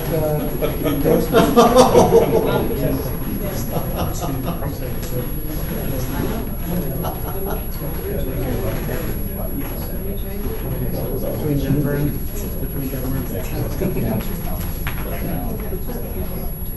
Are you declining, Mr. Elander, or are you accepting? Which was it? Are you declining or accepting? We would accept, absolutely. So now we have 3 on board. We might as well go back to all of them that we have in there then. I mean, that's a. Well, we kind of need to go back. We've already set the first 2, it's just the third one that you need to set. Look how confused I am. All right, we'll close nominations then. Okay. All right, so we're gonna do them one at a time. Vote for what you want, you gamblers. And then we'll see paper again? No, we're just gonna do a hand vote. So all those in favor of Vegas, raise your hand. How many times can we vote? Come on, this. 4. 5. 5? I think 6 were up. 6. 6. Steve just I asked. voted. Everybody raise your hand at the same time. Okay, wait, yeah, one more time. For Vegas, please raise your hand. Up high. I got another hand. You didn't raise your hand.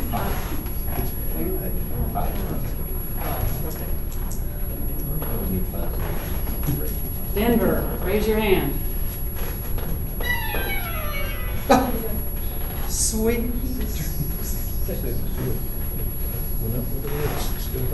Okay, Santa Fe, raise your hand. 6. Okay, so since there's a tie between Denver and Santa Fe, now we gotta vote between Denver and Santa Fe. Anybody, who wants Denver? Raise your hand, aye. What? Repeat that again? It's a tie between Denver and Santa Fe. Denver. And we're voting on Denver So right now if you now. want in Denver, let's raise your hands.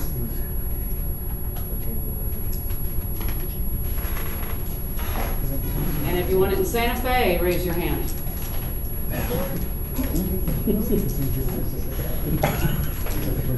Denver, Denver it is. Why not? Okay, so now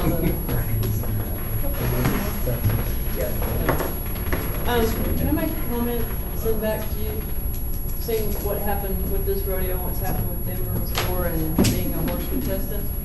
I realize all the board members that do ride horses have to go a day early and we have to incur an extra expense, so maybe we can figure that out.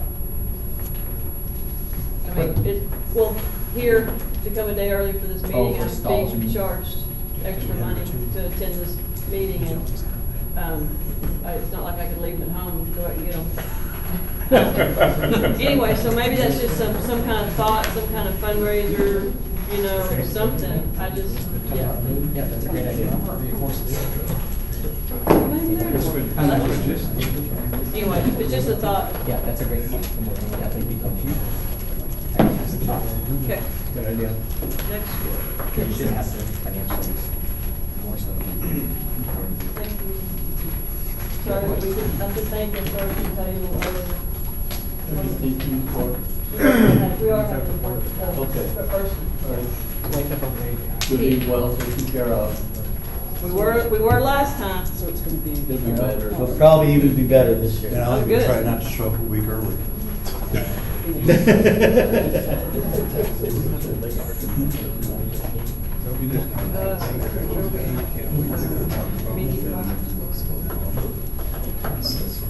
Any other old business new business I missed? Lisa? Did we get a good voting results Oh. Yes, we I'm did. not asking for the results, did we get a good? You got Yes. one without ties or anything like that? Correct. Okay. No. Oh. No. Okay, There was so a that- tie. There was a tie, but they were all in the top 5. So I know, but two- she asked. Yeah, yeah, yeah. There was a tie. Yeah, but we got 5, so that's all that matters. Yeah, we Okay. got 5. All right, That's what I wanted. okay, that's fine. But that's not what she asked. Oh, my goodness, okay. Announcements, CGRA, put you on the spot. Oh, nothing against me. You know, announcements. Oh, when's our rodeo? July, did we decide yet? We didn't decide. We didn't decide yet, finally. So I don't have any announcements. And that you're hosting the board meeting. Hosting the board meeting. You might want to know what. You have a cute clue in TGRA. 12 to 24. First, I'd like to say, if any of y'all happen to be in town on September 15th and 16th is our Dallas Gay Pride. But we actually have a beer booth. We get all the sales, which is actually a big seed money for us for our rodeo from Gay Pride. On Saturday and on Sunday is our Pride Parade, but however, it is actually IGRA and TGRA that we've actually are doing a float together to promote the World Gay Finals Rodeo in October in Mesquite. So if any of you are in town and want to help volunteer on Saturday, that would be great, and definitely if you would like to be with us, or you want to ride your horse in the parade, let us know. We'll be more than happy to put you all into our big, long procession. We are number 1 coming down the parade route, so you can double back and actually get to see the rest of the parade if you would like. Also, obviously, thanks to GPRA for releasing the date. We are going to try having the rodeo next year on Memorial Day weekend, and a board meeting. Right. So we'd love to see all of you there. Oh, wait. Oh, we changed our venue to Denton, Texas, right? It is an uncovered arena, which is the first time we have done that. TGRA has never done that. But we have the whole fairgrounds, 33 acres is ours for 4 days. So we've got some other fun stuff we're going to be doing and all. So anyway, it should be very interesting. The whole facility is ours. They have the Denton Fair that goes on for 2 weeks. It's a full rodeo arena, pavilions. It has a huge stage for bands and things like that, but they're allowed to use everything there. And they're actually going to reach out. The Denton had like a Pride Festival like a week later, and so Tessie's going to reach out and see if they can't make that a combined effort, make it a Pride Festival rodeo weekend. Ride for type Pride deal. or something like that. We need that. We're trying. Anyway, But I'm sorry, Steve. Are there RV hookups at the? There are 140 hookups or 50 hookups. I don't know. There's a bunch of hookups, so y'all are good on that. Let's put it that way. I meant for RVs. Yes. Like I said, what other kind of hookups? Yes. He's not responsible for any other. Water, sewer, electric. Yes, they have plenty of hookups, folks. So. GSGRA. Oh, me. Yeah. So we have the Bay Area Rodeo coming up on September 14th through the 16th. Hope everybody shows up. They've been doing a lot of fundraising and everything, and actually they have an auction, a raffle that's going on, and you can register online. It's for guitar autographed by Cher. So yes, if you go online, you can do that. You don't have to be present to win, but it's a lot of trying to get a lot of involvement in there. So we're pretty excited about the rodeo coming up, and hope to see everybody there at that one. And in Palm Springs, we partnered with the softball league, who's sponsoring the softball team, and they help us out with our rodeo. So we're trying to get a lot of work together for us to get it back. That's about it.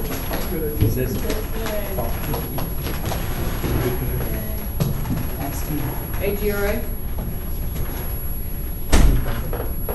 Wanted to welcome you guys to our rodeo in February, President's Day weekend. We've got a very active entertainment buddy out there, and we'll be hosting the board meeting.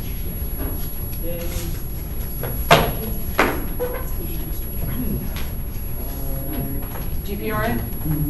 No, we don't have anything this time. I actually got an email back from Paul a while ago, And it thanked me for explaining it. That's all they needed to know was an explanation, and they were good with it. So maybe that's positive. Maybe I shouldn't have said that. I'm sorry, Liz. That's a classic, classic Liz, right there. Okay, exactly. Don't ask your trustee. No, right? MGRA. Or the person sending the invoice Just or want to thank everyone arranging for for coming the to the board insurance. meeting. I hope you all stay for our rodeo. It's going to be a good time. Thank you. Brian? No announcements. Okay. Lisa? First, the SRA would like to say thank you, MGRA. Lunches and everything. The SRA has a fundraiser going on this weekend here at the rodeo. Got 1 week left. We're selling Southwest Airlines gift cards, or not selling, we're asking for a donation, $5. You'll see my little sign around too. But it benefits our rodeo and our charities. The SRA will have their rodeo next spring, and we have a couple of new things we want to add on. We're going to do trolley rides on Friday night after registration. Registration's only going to be 2 hours. And we've got the mechanical bull coming in, and we're also going to be digging for diamonds all weekend long. So I believe the way we're going to work it out is the contestants will get a free dig.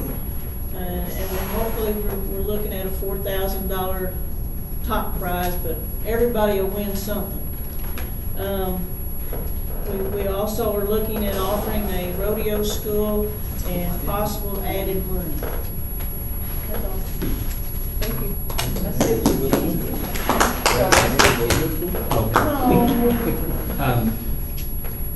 North Star would like to thank everybody who came up to our little rodeo and supported us, and for those of you who weren't able to make it but still supported us from afar, we do appreciate that. I'm not even going to try to tell you that I understand the bookkeeping, but apparently the rodeo did lose a little money, but we had money, so there will be a donation going to the Elijah's Project from us, and that's a big deal for that little rodeo that we're able to do that. So. It was a good one. And we're planning to be back in 2020. Excellent ground, by the way. ASGRA. They're not here. Okay. Dover not here. Nevada. Sorry, skipped one. Thank you. You thought you got by. And thank you for this weekend. We're looking forward to it, and looking forward to being here with all of you. And thank you for all that you guys do for the association. But we, of course, are also excited about having you in Vegas in about 3 weeks for our Bighorn Rodeo, which is the 21st through the 23rd. We've got a lot of stuff going on for it. We have Chase Brown, who's going to be there giving a country concert on Saturday night. We have Carney Asada that's going to be hosting a party on Friday night after the registration is kicked out. And we are going to be hosting our very first VIP all-you-can-drink beer garden, sponsored by Hop Valley and Absolute. $75 all you can drink during the rodeo. So if you're involved in other things, we'll have to treat you well in other ways. But for those people that want to come and actually maybe bring some sponsors or some really good supporters, etc., from your rodeos to ours, so that we can treat them well as a family, we would love to actually host that opportunity for you. So if you have any questions, please see me. And we are looking forward to having you in a couple of weeks. Not me, but I'm asking for a friend. Mhm. What is rodeo weekend? Can you define that? On that Rodeo- $75, you know, because some people, they The started on Saturday and Thursday. Sunday of rodeo. Okay. Saturday and Sunday They're of your rodeo. answer. I mean. I'll tell him a friend. I'll tell him. Call a friend. I already knew she was asking that question. $75 for Saturday, and then another $75 for Sunday. You know what, I will check with the rodeo director on that. It's That's the way I $75 understood it. tickets, and that's the way I understand it as well, it's $75 a day. I think I read it, I thought the same thing you just said, Yeah. 75 a day. That's a lot of drinking.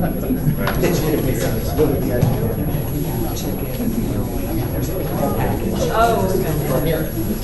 So the whole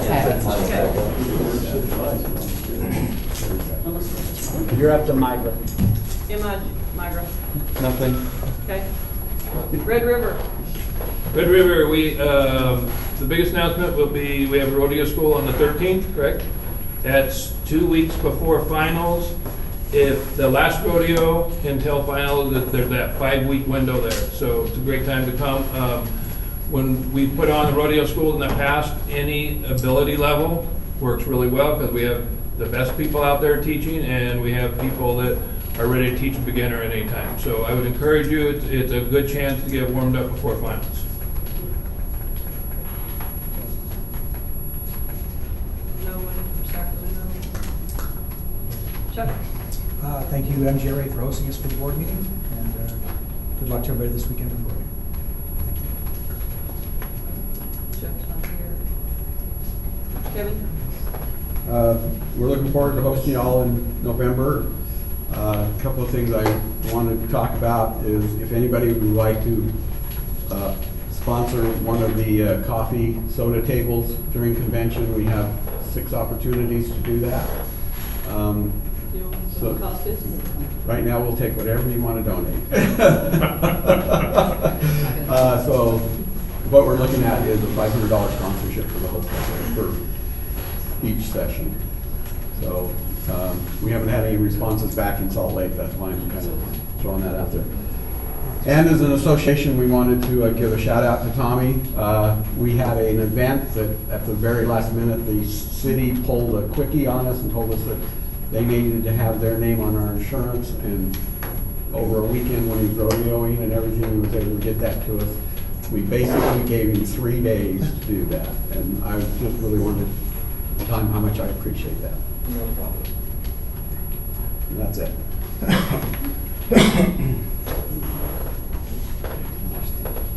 Yeah.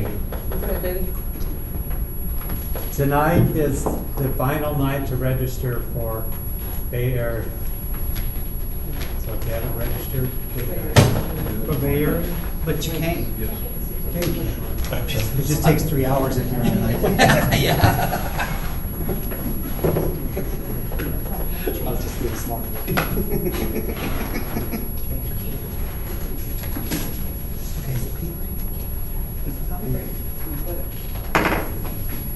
Sorry, I got knocked off the internet. Frank? Would like to remind the association to having rodeo schools, so please let me know when they are, so I can put them on the calendar. Thus far this year, nobody has told me any rodeo schools. That's for 2018. Okay. Good. We'll have something to you right away, we just finalized it. Any other announcements? Motion to adjourn. Motion to adjourn. Second. All those in favor say aye. Aye. Opposed, say nay. Then once it's scanned, Okay, what, 10-minute break? Yes. Okay, The next meeting will be the executive board meeting. okay. Okay, are we all here? Is anyone not signed, signing sheet? Yes. Okay, it is 2:18. We'll call the Board of Trustees meeting to order. Michael? That's fine. 2:18, we'll call the meeting to Yep. order. Okay. We need a motion for adoption of rules of debate. So moved. Second. All those in favor, say aye. Aye. Opposed? Old business, I don't have anything on the agenda. Does anybody have any old business we may have missed? Seeing none, moving into new business. Rodeo rule interpretations, there were 4 rules that were brought up to be put on the agenda. The first one, Frank, can you go on to rodeo rules for us? And we're looking at Rule 1, Item 9, contestant requirements. Are these, Michael, are these the things that you sent me? They should be on there, yes. I think if we just pull up rule line. Assistance? I have rule INT assistance, That's one of them. and the other one's horse stalls. Is what? Horse stalls. I didn't see. Rule 9 is dealing with stalls. What? Yeah, Rule you 9, pull the horse stall one up first. Okay, that's what I'm asking.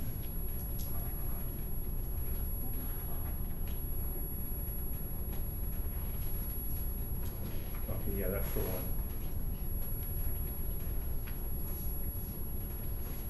Let's give everybody a second to read it. We're looking at Rule 1, contestant requirements number 9.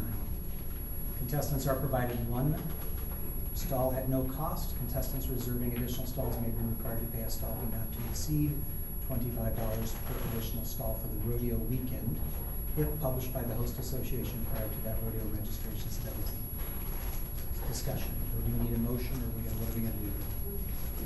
That was gonna be my question, Chuck. I couldn't find anything on what the process was. Okay. I So don't know let's what do to discussion and see if we can figure something out. Go ahead, Gene.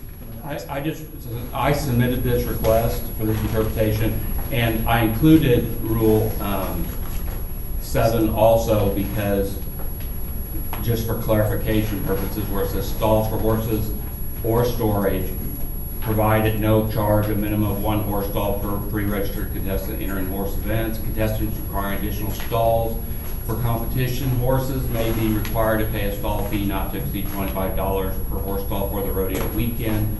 Contestants requiring more than 3 stalls shall pay the facility for each additional stall. My confusion, concern, whatever you want to call it, is every place that I can find, it refers to rodeo, the phrase for the rodeo weekend. It also doesn't define what the rodeo weekend is. And and with that said, it somewhat leaves it a little open-ended. And I'm gonna state what happened this weekend here. It was published on the website, apparently. Of course, I didn't go there to see it, but until after I brought this up, because I didn't need to, I didn't feel like I needed to, because I didn't have the question until I got the letter from the rodeo director. That our 1 3-horse stall would be limited to 3 nights, either Thursday, Friday, Saturday, or Friday, Saturday, Sunday. Nowhere in any of our rules does it say that the 1 3-horse stall is for a specific number of nights, whether it be 3 or 4 or 7. It doesn't ever say that. It just says rodeo weekend. When I questioned this, the response I got was interesting, because the barn manager responded that we've done this every year. So I've evidently been very fortunate, because every year that I've come here, I've never paid, and I always come on Thursday and I always leave Monday morning, because it's a holiday weekend. I've never been charged. And then the real interesting thing is that the tax stall that I got for this weekend, and it even says, I believe it says on my receipt, but I know it was stated to me, was $25 for the weekend. Putting my stuff in on Thursday when I got here and leaving on Monday morning.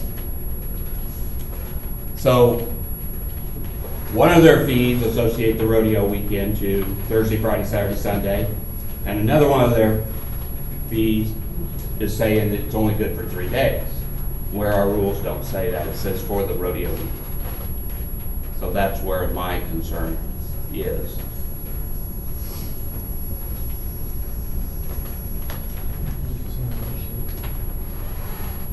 And just to give a little more information, as I dug into the documents, it is clear that the term rodeo weekend is used sporadically, but it's really not defined.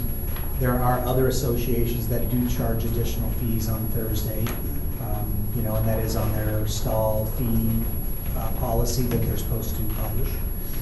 This year, all of them have published all their policies on a timely manner. So there's that to deal with too. So if we're looking at what we're trying to do here is define rodeo weekend, might be one course, but again, we have to be very careful because we cannot change any of our governing documents. We can't add to or take away. We can define or help come up with what a solution is to the issue, which would be what is rodeo weekend defined as. Technically, we have registration on Friday, which is a part of the rodeo. We have events on Saturday and Sunday. If that is traditionally what rodeo weekend is, that may be one way to look at it. A lot of the associations, they do have horses can arrive at noon on Thursday, check out on Monday, but again, there are associations that have that same wording, but they also clearly identify if you're coming in on Thursday, you have to pay the facility fee for that install. So that's just some suggestions.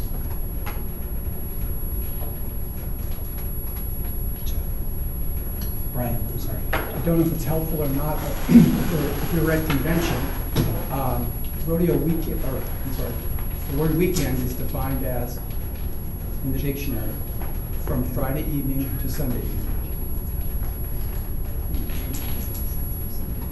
David, you were next.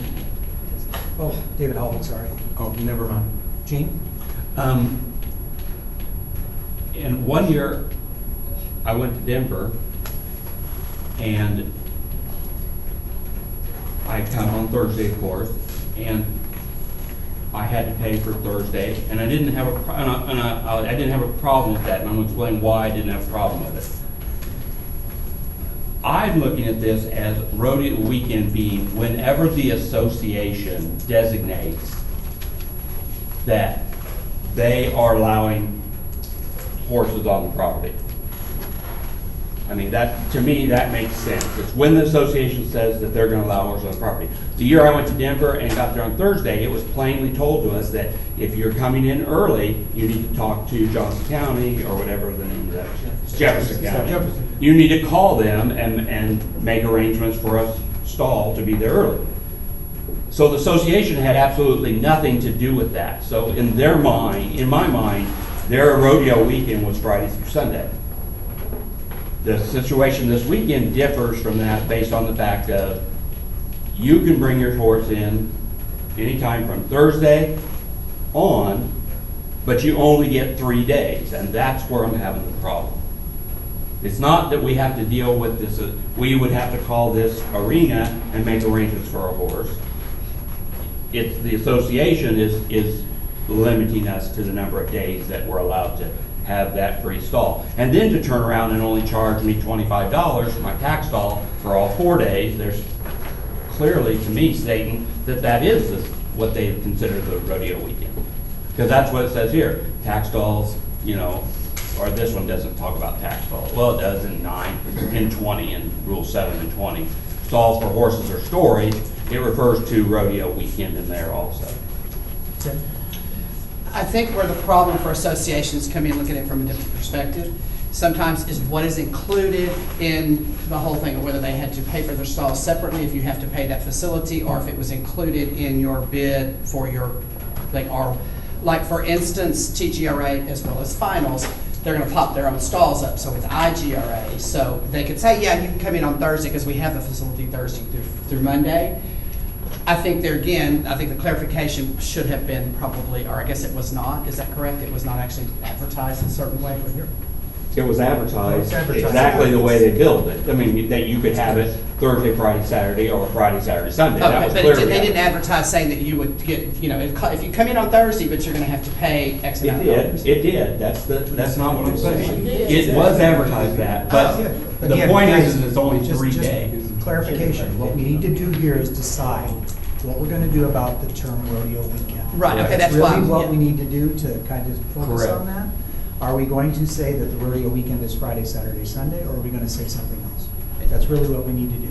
And I think Brian said it right. I mean, the interpretation. Now I got a question is, okay, and where else in the rules does it say rodeo weekend, and is that gonna change things in all the other rules that, anywhere where it says rodeo weekend?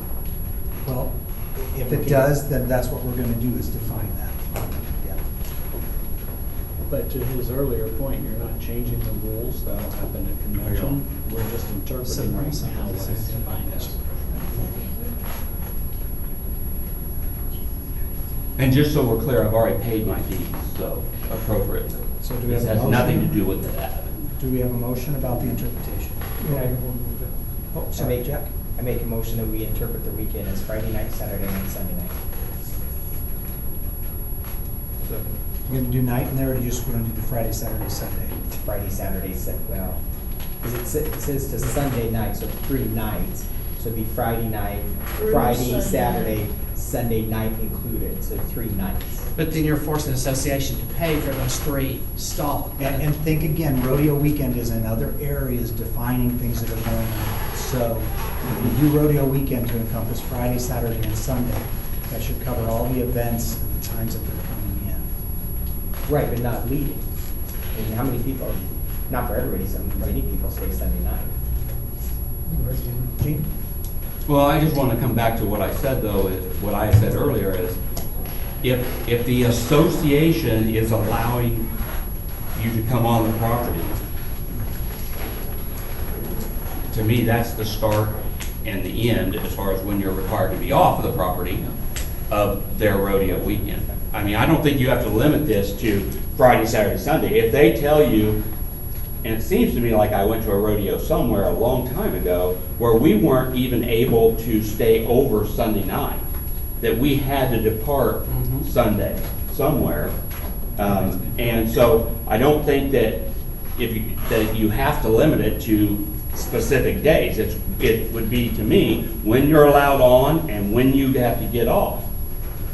Can we go back to you, because you have a motion on the floor? Yeah, and it's been seconded. Can we help define that, or are you, and then I'll come back to these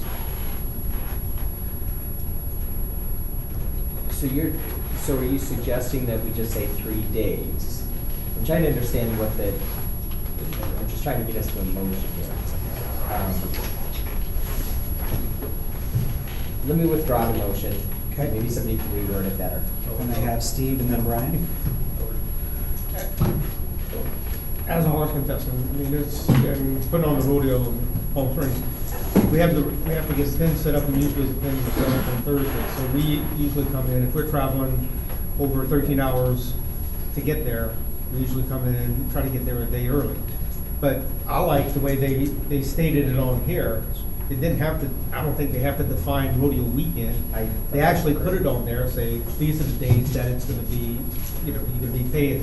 I know I have to pay a stall fee if I'm gonna get a tack room or something, or if I'm early. When I go to Vegas, I know I have to pay on that Thursday when I go there.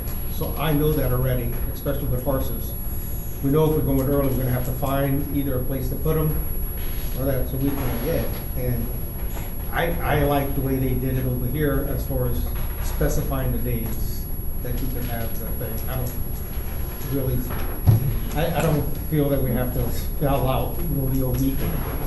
That's, because I know already at this time before I even leave the house, I know what I have to do as far as the horses. That's all I have. Brian, you're next. Well, I think we're using a vague word to try to define a finite period of time, and it's not gonna work. I mean, I would suggest that we use something more concrete, like Friday at noon till Monday at noon is the definition, our interpretation of what that rodeo weekend encompasses. We're gonna, yeah, that's a motion. We're going to go to the work of defining it and interpreting it, then we might as well go to the work of being specific about it. So noon Friday to noon Monday, did you say? Okay. Okay, give me a second. Let Michael write that down. Who was the second? We haven't had one yet. Okay. Can we reread the motion? Brian Heeler made a motion to define weekend noon Friday to noon Monday. Interpret rodeo to mean. Mike, do you have a second? You need a second? Yeah. Sam? Sam seconded? Discussion? A second. Good check. Discussion. Okay, does this put us in a situation that an association has to have that facility till noon on Monday? Correct. So how do we? What Gene's talking about. That's what I'm Right, I know. talking and- I can't remember where it was, But Gene's point was on Sunday or in some facilities, you've got to be out by 10 or 11. And if they've already signed a contract, how do you enforce that? I'm just devil's advocate, I guess. Worst case scenario. Brian, thank you. Because the situation that Jane referred to, I remember that weekend. Somewhere we had to be out Sunday night. The horses had to be out of the stall. I can't remember where. So I know where it was, Oklahoma City. We actually had to move them. And they And measured- so would it be appropriate to follow that with unless facility does not allow, or something like that? Certainly, I'd be open to that. I'm just saying, if you period what you said, then this situation has a problem. Steve? When we sent out, the rodeos on the website, when you're looking at the dates, that's the rodeo weekend, from that date to that date. That should be, when they put the rodeos on 21st through the 24th, that's the rodeo weekend. Well, I don't think we have to go and specify it. You know what I'm saying, when we advertise for our rodeos. Well, I can tell you that based off what San Francisco and Vegas have. They're already out there, they're there. San Francisco is not charging early, Vegas does traditionally. Is this something we want to continue with? Is this something we want to push to convention where we have rules to deal with? It's an option. Gene? I don't have a problem with Friday, Saturday, Sunday. All I care about is that the definition is defined. The difference in what you're talking about, Steve, as far as knowing that if we come in early on Thursday, that we have to pay, absolutely. Unless it's something, you made the comment that they worded it really great and they did, except for in my mind, that didn't comply with the rule. Because in this case, you could get Thursday free. You just had to leave on Sunday morning. So what's the deal? I mean, you want Missouri to? I only use Missouri because it's happening That's right. here. Okay. That's So all. what do you want them to do? Nothing. Missouri did exactly what they want. All I'm wanting us to do as trustees is make an interpretation of what rodeo weekend is. Because it's not Thursday, Friday, Saturday, or Friday, Saturday, Sunday. It's not that. There's no or to it. Right. Sunday only goes to midnight on Sunday. Oh, sorry. Sunday only goes to 11:59 p.m. Right. on Sunday. So if you're applying that, that means if using noon on Sunday means noon on Sunday, then Sunday means 11:59 p.m. on Sunday.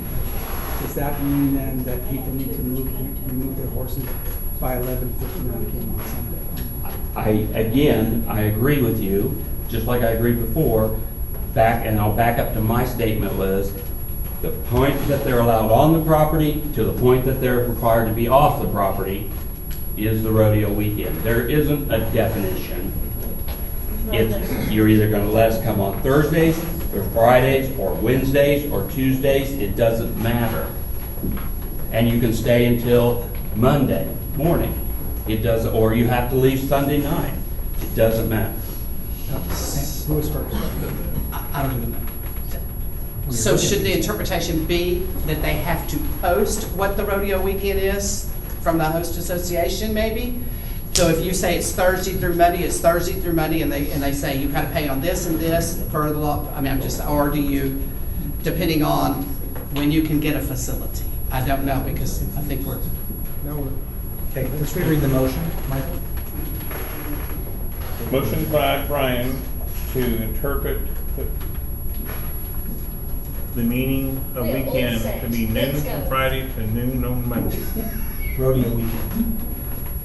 Yes. David Hallwood, then I have Jeff. Oh, Okay. sorry, I skipped Sam. My suggestion does not have anything to do with this motion, so. Okay, Sam. Okay, Gene, regarding what you're saying, the reason I disagree with that, because I think the rodeo weekend, a rodeo association as a courtesy can let you come in Thursday. There is no other official event that goes on Thursday. Friday, there is an official event. We register, if nothing else. We may have these meetings, if nothing else, not necessarily associated with the association, but I'm just saying, there's official business going on.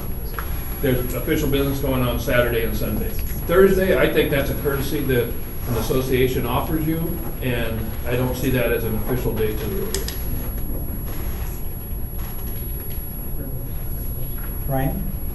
I think we're trying to deal with two different elements here. One is the charging of the stalls, and one is the moving in and out of the stalls. They seem to me to be two different elements, and we're trying to merge them into one. We have 2 rodeos to go. This is from convention. It needs to go back to convention for clarification and have this discussion that we're having here. But we've got just a couple of rodeos to go. Jeff? This might be out of order, so please tell me. There's a motion on the floor. I was going to make a motion to table this on convention. But can Well, I do you that? can just vote on the motion. This is your motion. Could fail. Okay. And then you can make that. So, We can fail. so we'll call the question, right, so when we call the question, then I can make the motion. Okay. And it is, and then one other point, under Rule 7 as well, in association requirements, number 24, it does say 14 days prior to the rodeo, email contestants with web information. The host association must mail their rodeo information or stall information, approved variances. So it is in there, and it is addressed, they have to mail it out 4 days in advance. Even though it doesn't define the rodeo weekend, it does say they have to mail it out. So I'll make that motion after this. Just hold on. I'll withdraw the motion. Motion withdrawn. Second? Second withdrawn. Oh, I make a motion that we table this till convention. Second? Okay, we have a motion on the floor, discussion. Seeing no discussion, those in favor of the motion say aye. Aye. Opposed? Motion passes. Okay. Second item on the agenda under rodeo rule interpretations, Rule 7, Item 20 and 21, association requirements. That was part of the, That was those part of two this? Okay. together. Very good. The next one is Rule- the livestock. Rule 9, rodeo livestock requirements.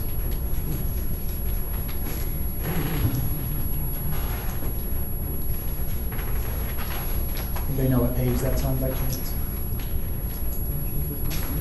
Yeah, 46? Yeah, it is. No, you're just- It's rodeo rule. Just list it. Rodeo rule 9. Page 84? Thank you, Lisa.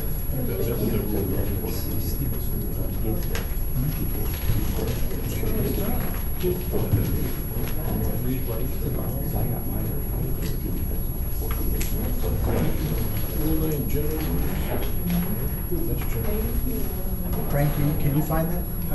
Rodeo rules, number 9, I think it's on page, what, Lisa? Well, in the rule book, it's on page 84. Oh, in the small book?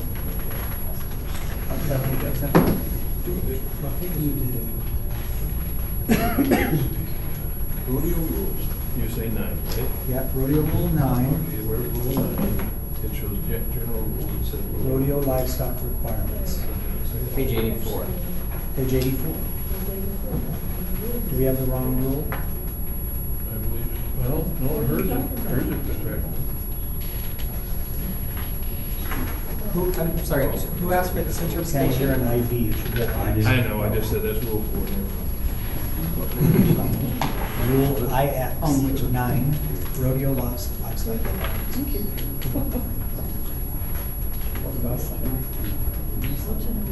Gene, was this one yours you wanted to discuss? Yeah. It's a big rule, when Thought it was 9. Page 84, I think.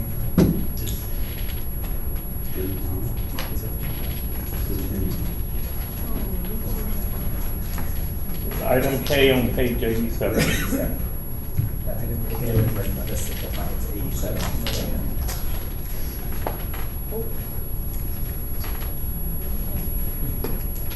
Which section are we in? Rodeo livestock. Should have opened the. It's, yeah, Rule 9, Section 6. he's not voting.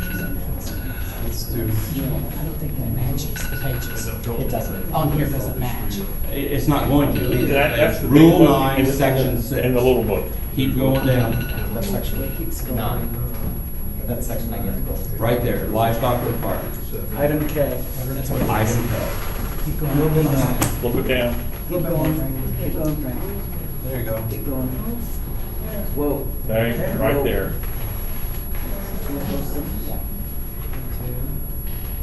And what's the question? Do you want me to?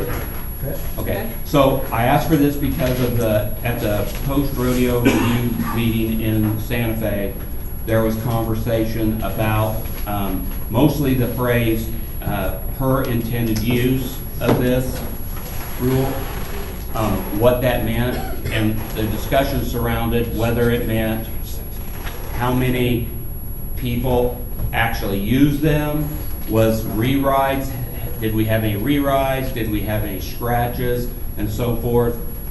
So there was a clear consensus, I guess, of what the intended use actually meant. I've always believed this to be that intended use meant at the time registration closed, the number of people who are entered in the event. If we move forward with using the animals, utilizing the animals that were present, it would have been the number, that's just my own of what I thought it meant. But apparently there are other thoughts on that. And so I asked Chuck to put this on there for us to make a decision on that because it certainly can come into play.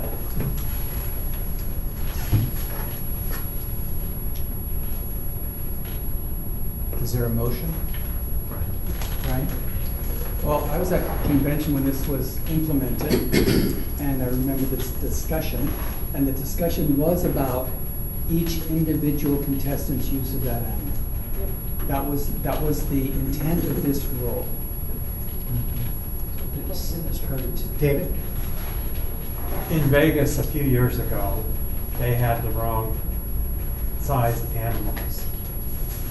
They were fined for the animals that were used, but then they got rid of those animals and used the correct size. So they got charged for the ones that were used that were wrong size.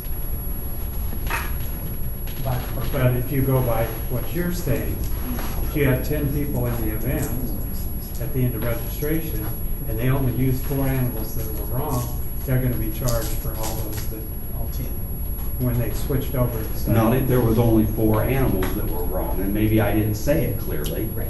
Maybe I didn't say it clearly, but if there was only 4 animals that it was wrong, of those, of the total number of, let's say there were 10 total animals there, 4 of them were wrong, every time one of those 4 would have come out with that, with the number of people that was registered, that's how many they would have been charged for.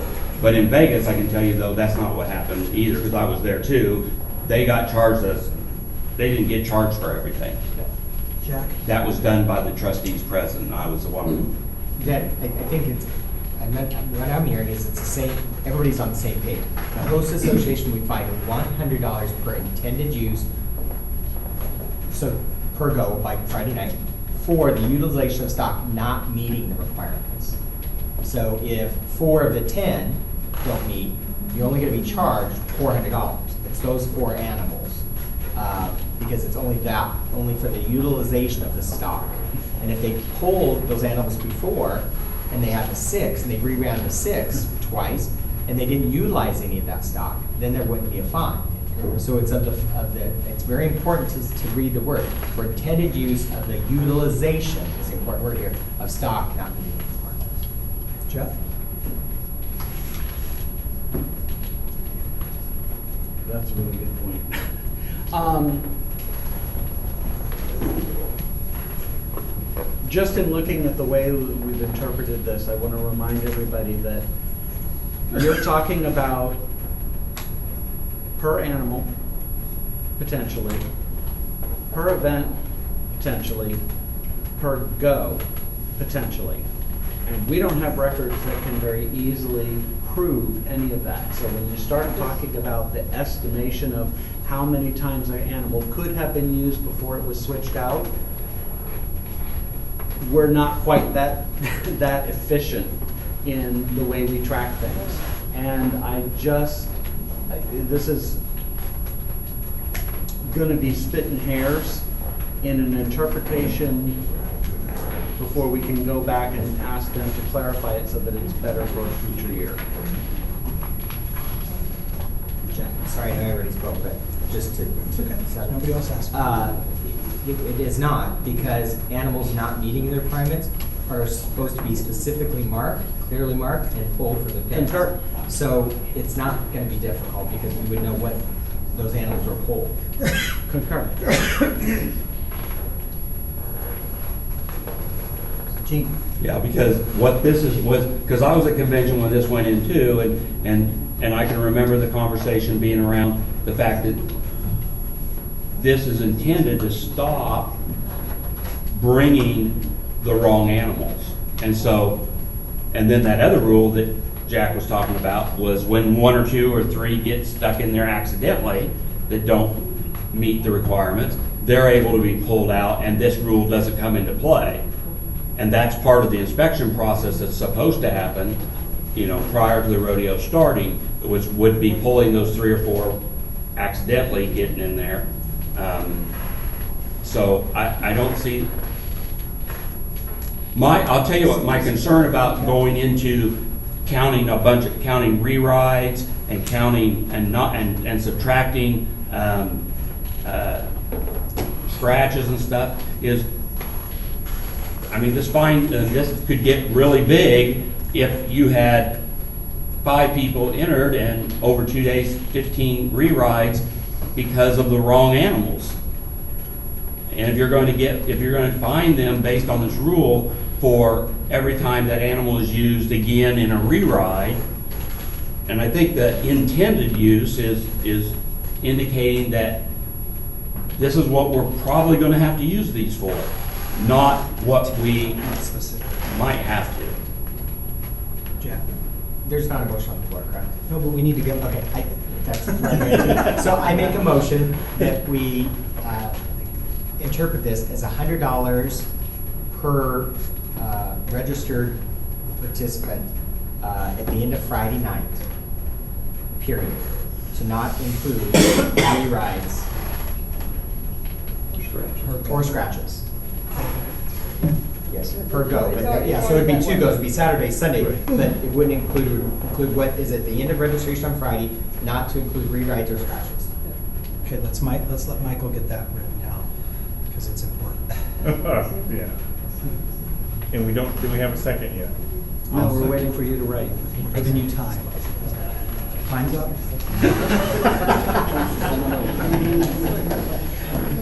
That's what Chuck's boss does all the time. Time's up. Jack, can you say it again? Just make sure I want to make sure I got it written right. The interpretation of the $100 per intended use for utilized stock will be determined by the total on the final registration Friday night to exclude re-rides and scratches. Okay. So $100 per intended use, based at the end of who the Based on the participants- number of contestants at and Friday night's registration closed, yeah. to exclude Re-rides and scratches. And do you want to include per day, just so we don't interpret that even? Sure, per day. Per go. Per go. Per go, there you go. No, per day, because per go would indicate that if you, well, no, because I said to exclude rewrites, It so would yeah, equate- per go, yeah. It would equate the same. Yeah, same, Exclude, you have same. to go on Saturday, go on Saturday. Yeah, we have first go, second go. Yeah, and then exclude rewrites. I just didn't want it to be charged twice for each rewrite. Okay. Michael, do you want to read that motion for us? Okay. Charge $100 per go for registered participant at the end of registration, not to include rewrites or scratches per go. No, for $100 per intended use of utilization of stock not meeting requirements based on the number of participants. Because I think you have to have that utilization of stock not meeting. Because they have an out, they can use, if they have proper stock, they can pull that stock. Okay. I feel that's important for the motion. Okay. Next, I have Brian. No, it's me, sir. Jeff? So I have a question about what you're just now proposing. It's a motion. Do we want a So second? did we have a second so I can discuss? Yeah, I second. Yeah, Need a second. Okay. So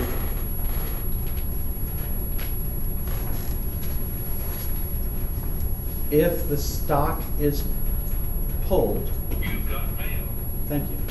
If the stock is pulled, are we charging for the total number of registered contestants for up to the day that it's pulled? Or are you charging for the animal for the total number of contestants for the weekend? Only if it's used, utilization. So if on If Saturday. it's used, it's a chargeable Right, item. if on Saturday, they have 10 animals and 4 don't meet, and they pull those 4, and they use those 6 twice, there's no charge. They didn't utilize the stock not meeting the requirement. Thank you. They have to actually use it to get. Any other discussion? Seeing none, those in favor of the motion say aye. Aye. Those opposed? Motion passes. Jack, would you just get with Michael, just to be sure that we've got that word? Yeah, we'll share once the time is done. Okay. The next one is Rule 4, General Rules, Item 25, Officials Competing in Rodeo. I did not submit this item. He runs. Everybody looks at Gene. You didn't do this one, Gene? A little defensive. It's the rule. A little sensitive. Page 6 right now. Item 25. Sammy's got it, what page?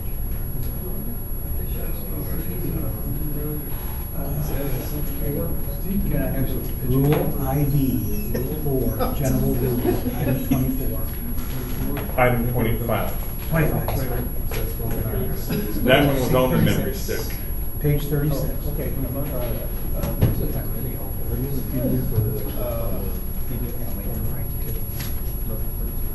Which one? 25. Rodeo, Rule 4, IV. here, let me look at the, how it. What page on the small book? Rule INT assistance.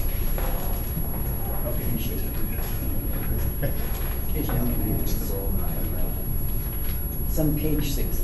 There it is on the screen. Take a minute to read it. Yeah, the EDS, it's page 40. Do we have someone who wants to speak on this? There's some history further down on the. Who submitted it? Pardon me? Who submitted this? Speak on behalf of it? I did. Okay. You want to speak on behalf? Sure. I've done checklists for several years, and we've had local rodeos where rodeo assistants are competing in the rodeo. This issue was brought up that the rule says rodeo directors, rodeo assistants, shoot coordinator assistant, blah, blah, blah, are not permitted to compete. And so then they said, well, this is a second rodeo assistant or third rodeo assistant or fourth rodeo assistant, so it's okay. And then they said, well, they can do it at finals. And then they said, well, the executive board ruled that the rodeo assistants could compete at finals. And my contention is that the executive board does not have the power to alter the rules, the rodeo rules of the organization. And so if all of the other assistants are prohibited from competing, whether it be a local rodeo association rodeo or finals, the same rules should apply to all of the officials equally and fairly. So since this was done by the executive board and it conflicts with the rule as it is written in the book, it's saying, okay, rodeo assistants cannot compete as contestants at a rodeo in which they are a rodeo assistant. So if I'm wearing a black shirt, I can't wear the black shirt and do bull riding as well. Okay, so is this really about an interpretation or is this really about enforcement? Is the rule written clear? The rule is very clear, Okay. but in the past, this body said, oh, we're going to make an exception, and there's nowhere in our bylaws or standing rules that allows the executive board to alter the rules. Okay, I have Lisa first, then I have Jean, then I have Tim. Well, if you look at the rule, it says where there's risk of, in other words, the assistant or the official cannot do their work, okay? Mm-hmm. And the reason, the intent was with finals, with the second and the third and the fourth, or however many assistants they got going, that rodeo will still go on with either, if let's say the rodeo director broke his hip and you jump into the first, the assistant, okay? That rodeo will still, he or she could step up and do the job. And that is why they looked at the second and the third and the fourth. I mean, you call them whatever you want to call them. You know, if finals needs to call them something else, then that's what they need to do. Or if they need to resign before the rodeo, then they resign for the rodeo. But I think finals maybe needs to take a look at what they call their people. If that'll make everybody happy with interpretation. Jean? Yeah, I have a couple things. I think, and maybe somebody else remembers this, but it seems to me that back when I was vice president, and it would have been right about the time Tommy was Finals rodeo director. I thought that this was actually done as an interpretation on assistant rodeo director. And the reason I think that, not only did I remember it, but you'll notice it says assistant rodeo director as in singular. Not a second or third, when there's multiple assistants involved. And so I think that's why it was allowed at that. But we've also had the same scenario come up at association rodeos when there's been 2 assistant shoot coordinators and one of them did compete. And so under the same disguise, because, and I say disguise, I don't know that correctly, but because it's a singular person on here, not people. And I believe that early in that program, there was an interpretation that said that that was the first assistant that is referring to. I personally think this needs to go back because I don't think that we've given consideration to the fact that that assistant shoot coordinator can do nothing more than what they're doing if they're not certified. If that shoot coordinator breaks a leg and has to be hauled off, we are screwed. No. Because we won't have a shoot coordinator. No. Tim, you're next. Well, I think that honestly, what happened is there were some assistants, as he said, shoot coordinators, assistant, arena directors, or whoever, this prior to last year's convention, and other people were added into this. However, the other assistants were not, and now people are going, oh, well, wait a minute, if I can't or they can't, how come they can? Is why the question comes in play. However, I think if you read in the rule book, it does say if the assistant, if the arena director goes down, an assistant does not have to be certified to step up. they can take up the position, and/or if they are not qualified, then the shoot coordinator can step up. Absolutely, but So- you use that phrase there correctly. If they're not qualified. Right, I know, but I'm just, yeah. But I think that that's where this now may be an issue. And I think Lisa has a good idea, change the verbiage, the names of them, because you need those people. Thank you, Tim. Jack? I'm not sure if it's an interpretation, maybe just you you make rodeo directors, assistants, arena directors, assistant S's. But it's to me, the rule is very, very clear. If you're wearing or participating in the production of a rodeo, the last word, sanctioned rodeo in which they are officiating or working. So I don't care if you're 10 down as an assistant, you're working that rodeo, you're not allowed to participate. Tommy? Okay. I'm going to speak from someone who has been on the rodeo director program since its beginning, and that's many, many years ago. I believe what we have here is a problem of terminology or title, in my opinion. At local rodeos, you have a rodeo director, an assistant, and as many committee members as you choose to perform any duties. At the WGRF level, you have a rodeo director and a first assistant that is deemed by the committee or the executive board. And the others, who are indeed wearing a black shirt, are truly just committee members with a large title to deem a program. Help me with that, Brian. Am I on the right track? Time's expired, correct. Move to extend. Second. So. Voting to extend time? I beg your pardon. Those in favor to extend time, say aye. Those opposed? Nay. I think it passed. So, okay, thank you. To complete my thought, I'll be very quick. I do believe that it is a title conflict. Beyond the first assistant, they're committee members who have performed duties, i.e., sponsorship, buckle sales, whatever else might be, entertainment, whatever it might have been going on to get the rodeo to Friday of WGRF. And those positions are held at the local under a committee title. When you reach the at the WGRF level, it's somewhat elevated importance to, quite frankly, to get people to join the program to be in line as rodeo director. I personally, as someone on the program who's been finals rodeo director twice for IGRA, I don't see a problem beyond the first assistant competing. Okay, we don't have a motion on the floor, correct? Michael? Correct. Okay, so we're getting really deep into this, so we need to decide if we're going to take action or not. And again, we're here to determine if we need to do anything to help the interpretation of this rule. Can I ask a question?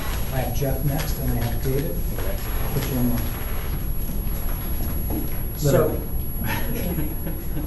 So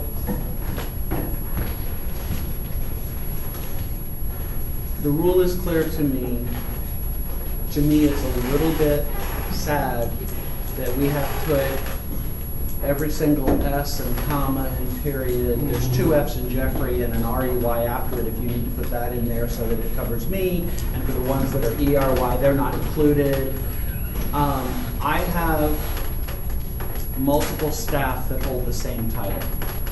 When I refer to a position, I refer to the position. It doesn't matter how many of them there are.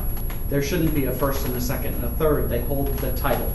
They all do the job. Whether it's altered a little bit because this person's over cow side, non-cow side, vendors versus food versus bar, doesn't matter. What we've done here is we have stated for the safety of the running of our rodeo, for the stability of an IGRA sanctioned event, that we have the following key personnel, and because of discussions like this, we have taken 7 lines of the paragraph and defined every frickin' possible person that could be considered a key personnel, down to the people that aren't even part of our RPC. The emergency staff, the vet, the farrier. We're getting to the point of overkill, and I think the rule is very clear, and that's unfortunate, but I think what it means is to be excited about being part of our organization. If you want to be a part of the organization at finals, our championship event, our flagship event, then you choose to be a contestant participant of that event or a key personnel participant of that event, and it should eliminate the conflict. And for those people that unfortunately want to hold both roles, that's where we come in saying, we've defined that this is what it is. And if we want the event to run great, then we isolate people to run the event great. That would be my effort. Are we anticipating a motion on this? If you are, I need to go through the chain of the 2 other. I'm gonna have to make a motion. Okay, David, do you want to go, or do you want to? Well, okay, I know where this rule came from. I was at the rodeo where this rule came from. It was basically the shoot coordinator during a lull in the rodeo when we were trying to clean water out of the flooded arena, decided to go have a fundraiser for a swimming contest. And that's where this rule came from. So, and to me, it's very clear. That's why at that rodeo, that's where the rule came, where, this started it. And it's very clear on, who needs to run the rodeo. But again, I feel that if you have, this first director and second director and all this other stuff, it's kind of ridiculous. Because if this rodeo, and who would determine that whether this director is a integral part, or will the rodeo stop if this director gets hurt competing? Say the guy who's in charge of, making sure that all the contestants have water is an assistant rodeo director. Is the rodeo going to stop because he may compete and get hurt? That's just, and I agree with Jeffrey. We're putting too many dots and commas in this. Okay, I've got Michael, I got Marcus, but I'm going to go to Jack because he's a trustee, and I think he's going to make a motion. Yeah, so I think we're going Come down back the to black the- hole too. So I make a motion that we define rodeo directors, assistant rodeo directors, arena directors, and assistant arena directors, short coordinators, and assistant shoot coordinators. I think that covers everybody. I think the rule is clear, but so making those 1, 2, 3, 4, 5, 6 positions plural. I think that changes the rule. That's what I was going to say. I was going to say that too. I think it does Rule. too.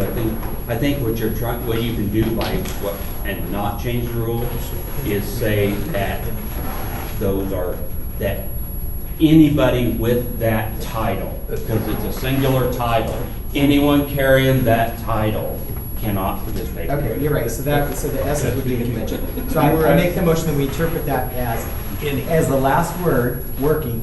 Anyone, if you're participating in the production of the rodeo, you're working the rodeo and you're not allowed to compete. Okay, so the interpretation of working in the rule applies to everyone that's working. Is that your motion? Yes. Okay, And that's do I have what a the rule second? says. Second. Okay. Discussion, hang on, I have Michael? It's covered. Okay. I will say one thing, where it said where there's risk of injury, if I'm a black shirt and I'm competing, Kansas City Rodeo 2 years ago, sports contestant falls off and has 2 compound fractures in his leg. No one could have ever dreamed that would happen, but every event, you can have an injury. So. Marcus? Yeah, the only thing that I want to say, I understand that this is what this is saying, but keep in mind, not only does this rule go for finals, but it's also a rule for your local organizations. Okay, as you start getting up to these positions, it is getting harder and harder to find those people to want to come up and do it. Okay, And eventually, if we just say, okay, everybody, period, I guarantee it, probably within a year or 2 years, y'all will not have any black shirts to run finals, and y'all gonna be in a predicament because people are gonna compete. Look who all your assistants are now. You know, look at me. You know, I compete and I'm having a good time, but I know I can't compete in finals, but I will hopefully next year. But just keep in mind, y'all will be able to eventually run out of black shirts and other assistants. Tim, then Tom? Well, I was gonna kind of say that too. We gotta be careful because it's gonna affect this group that you actually have working on this finals, for one. And then the other thing, if we're gonna interpret working, would that be if you are a contestant, can you not volunteer to set up an arena crew too? Because we have that, we also have some contestants who don't do rough stock, who then put on a green shirt and work shoots. That's a possibility of getting injured. Tommy, I'm gonna go to Jack. Okay, because that's why I'm at- he's just- a trustee. yeah, I'll come back to you. Jack. Sorry, I'd like to amend my motion, because you're right, that's a great point, and it starts going to volunteers and things like that. So maybe, my motion is we define working as any of the titles listed above.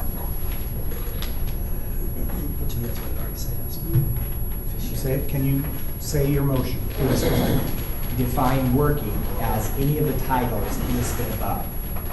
So if there's two assistant rodeo directors, it's the first and second rodeo director. But I think the way I worded it the first time, it runs the risk of going into volunteers and things like that. It does, I mean, Well, yeah, I agree. can't you rely on key personnel when you get into the rules? Someone that pulled a chute is a key personnel to me. I mean, Yeah, volunteers are key personnel. I mean, I think that everybody that helps is a key personnel, so, I mean. So they're saying on- Okay, so, am I correct in this thinking that for WGRF, which would fall under this as well, correct? That's what I'm, correct, yes or no? Yeah. Okay, so, I don't believe that there are so many written rules for WGRF and the way things happen at WGRF. So, it seems to me we need to regroup and rethink what we're doing at the WGRF level with black shirts.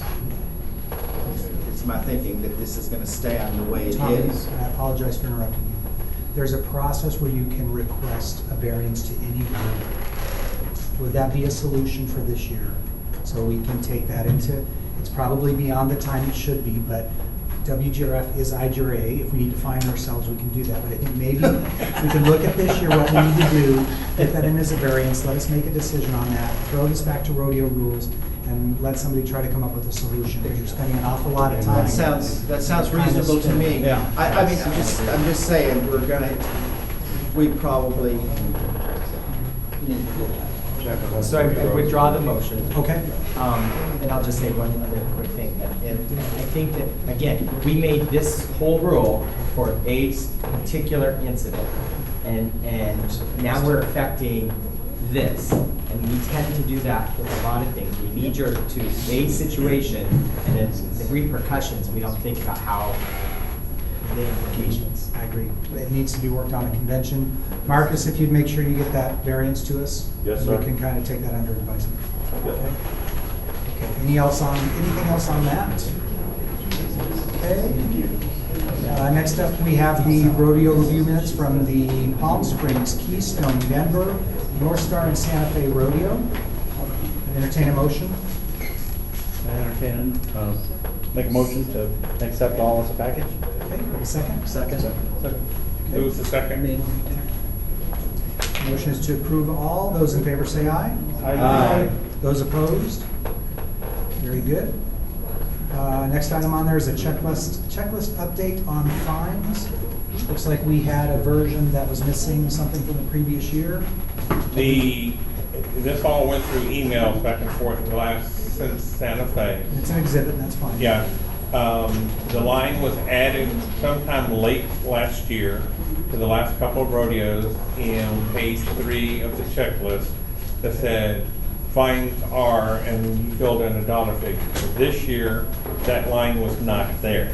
So after Santa Fe, after all the hoopla, I went in and added that line back into that box in section page 3 about fines, so that we clearly document in the checklist what the fines are.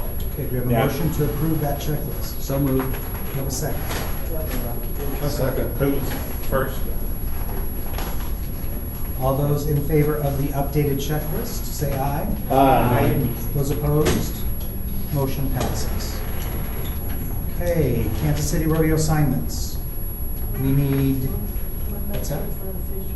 Huh? Oh, sorry, skip that. Certified officials, question. I was told some trustees wanted to discuss some certified officials relevant to Santa Fe. Okay. So I listed certified officials and didn't go any further with it. Is there anybody that wants to speak on that? Jack? I absolutely want to speak on that, because the host trustee at the post-rodeo meeting said there was absolutely no problems with certified personnel that needed escalation. And it's documented in the minutes. Brian? That's not what I said. It is, I asked, well, Jack? can you please read the minutes? Because I asked you to write it verbatim.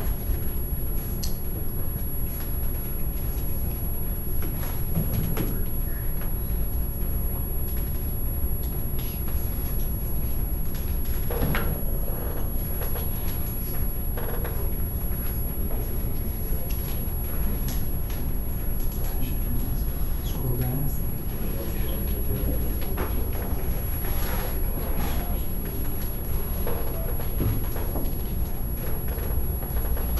Trying, Steve, get off my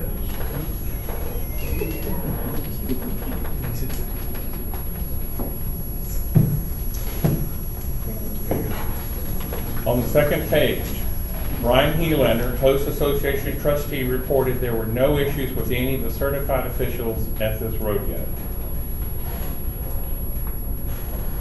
That's what's in the minutes.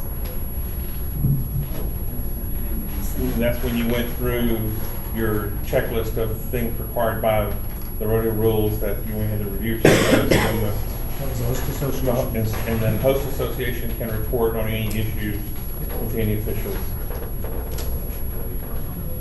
That is what was in the minutes. Okay, is there an action item here?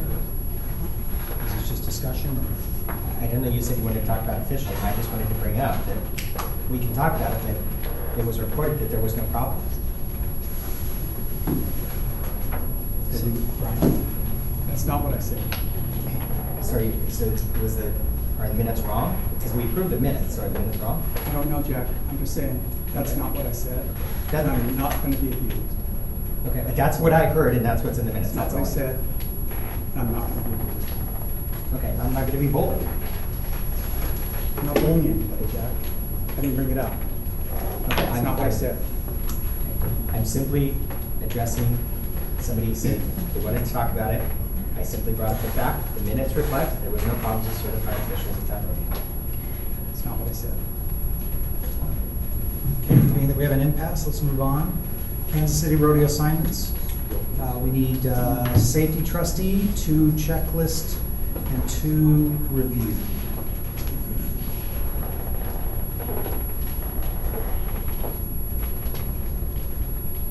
Raise your hands all at once. I'll do it. Jane, review. Need 1 more review, 2 more checklist, and 1 safety.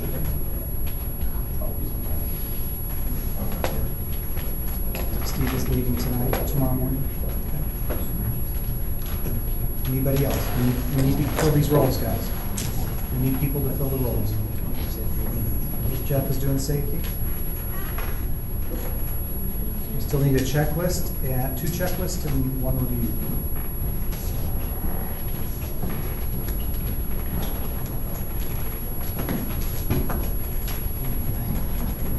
There's a form for that.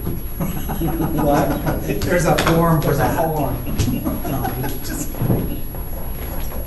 That's my form. Okay, we're still waiting for checklist? I can help with checklist if you need me to. Thank you, Tim. need one more checklist, one review. Let's do checklist. I did. We'll put names in a hat and draw them, the remaining, I guess. I can help with the review. Okay. Need help with the checklist, Tim and the checklist. One more. I'll help Tim with the check. Thank you, Sam. Okay, so Michael, you want to jot these down to make sure we post them on the board? Checklist is Tim and Sam.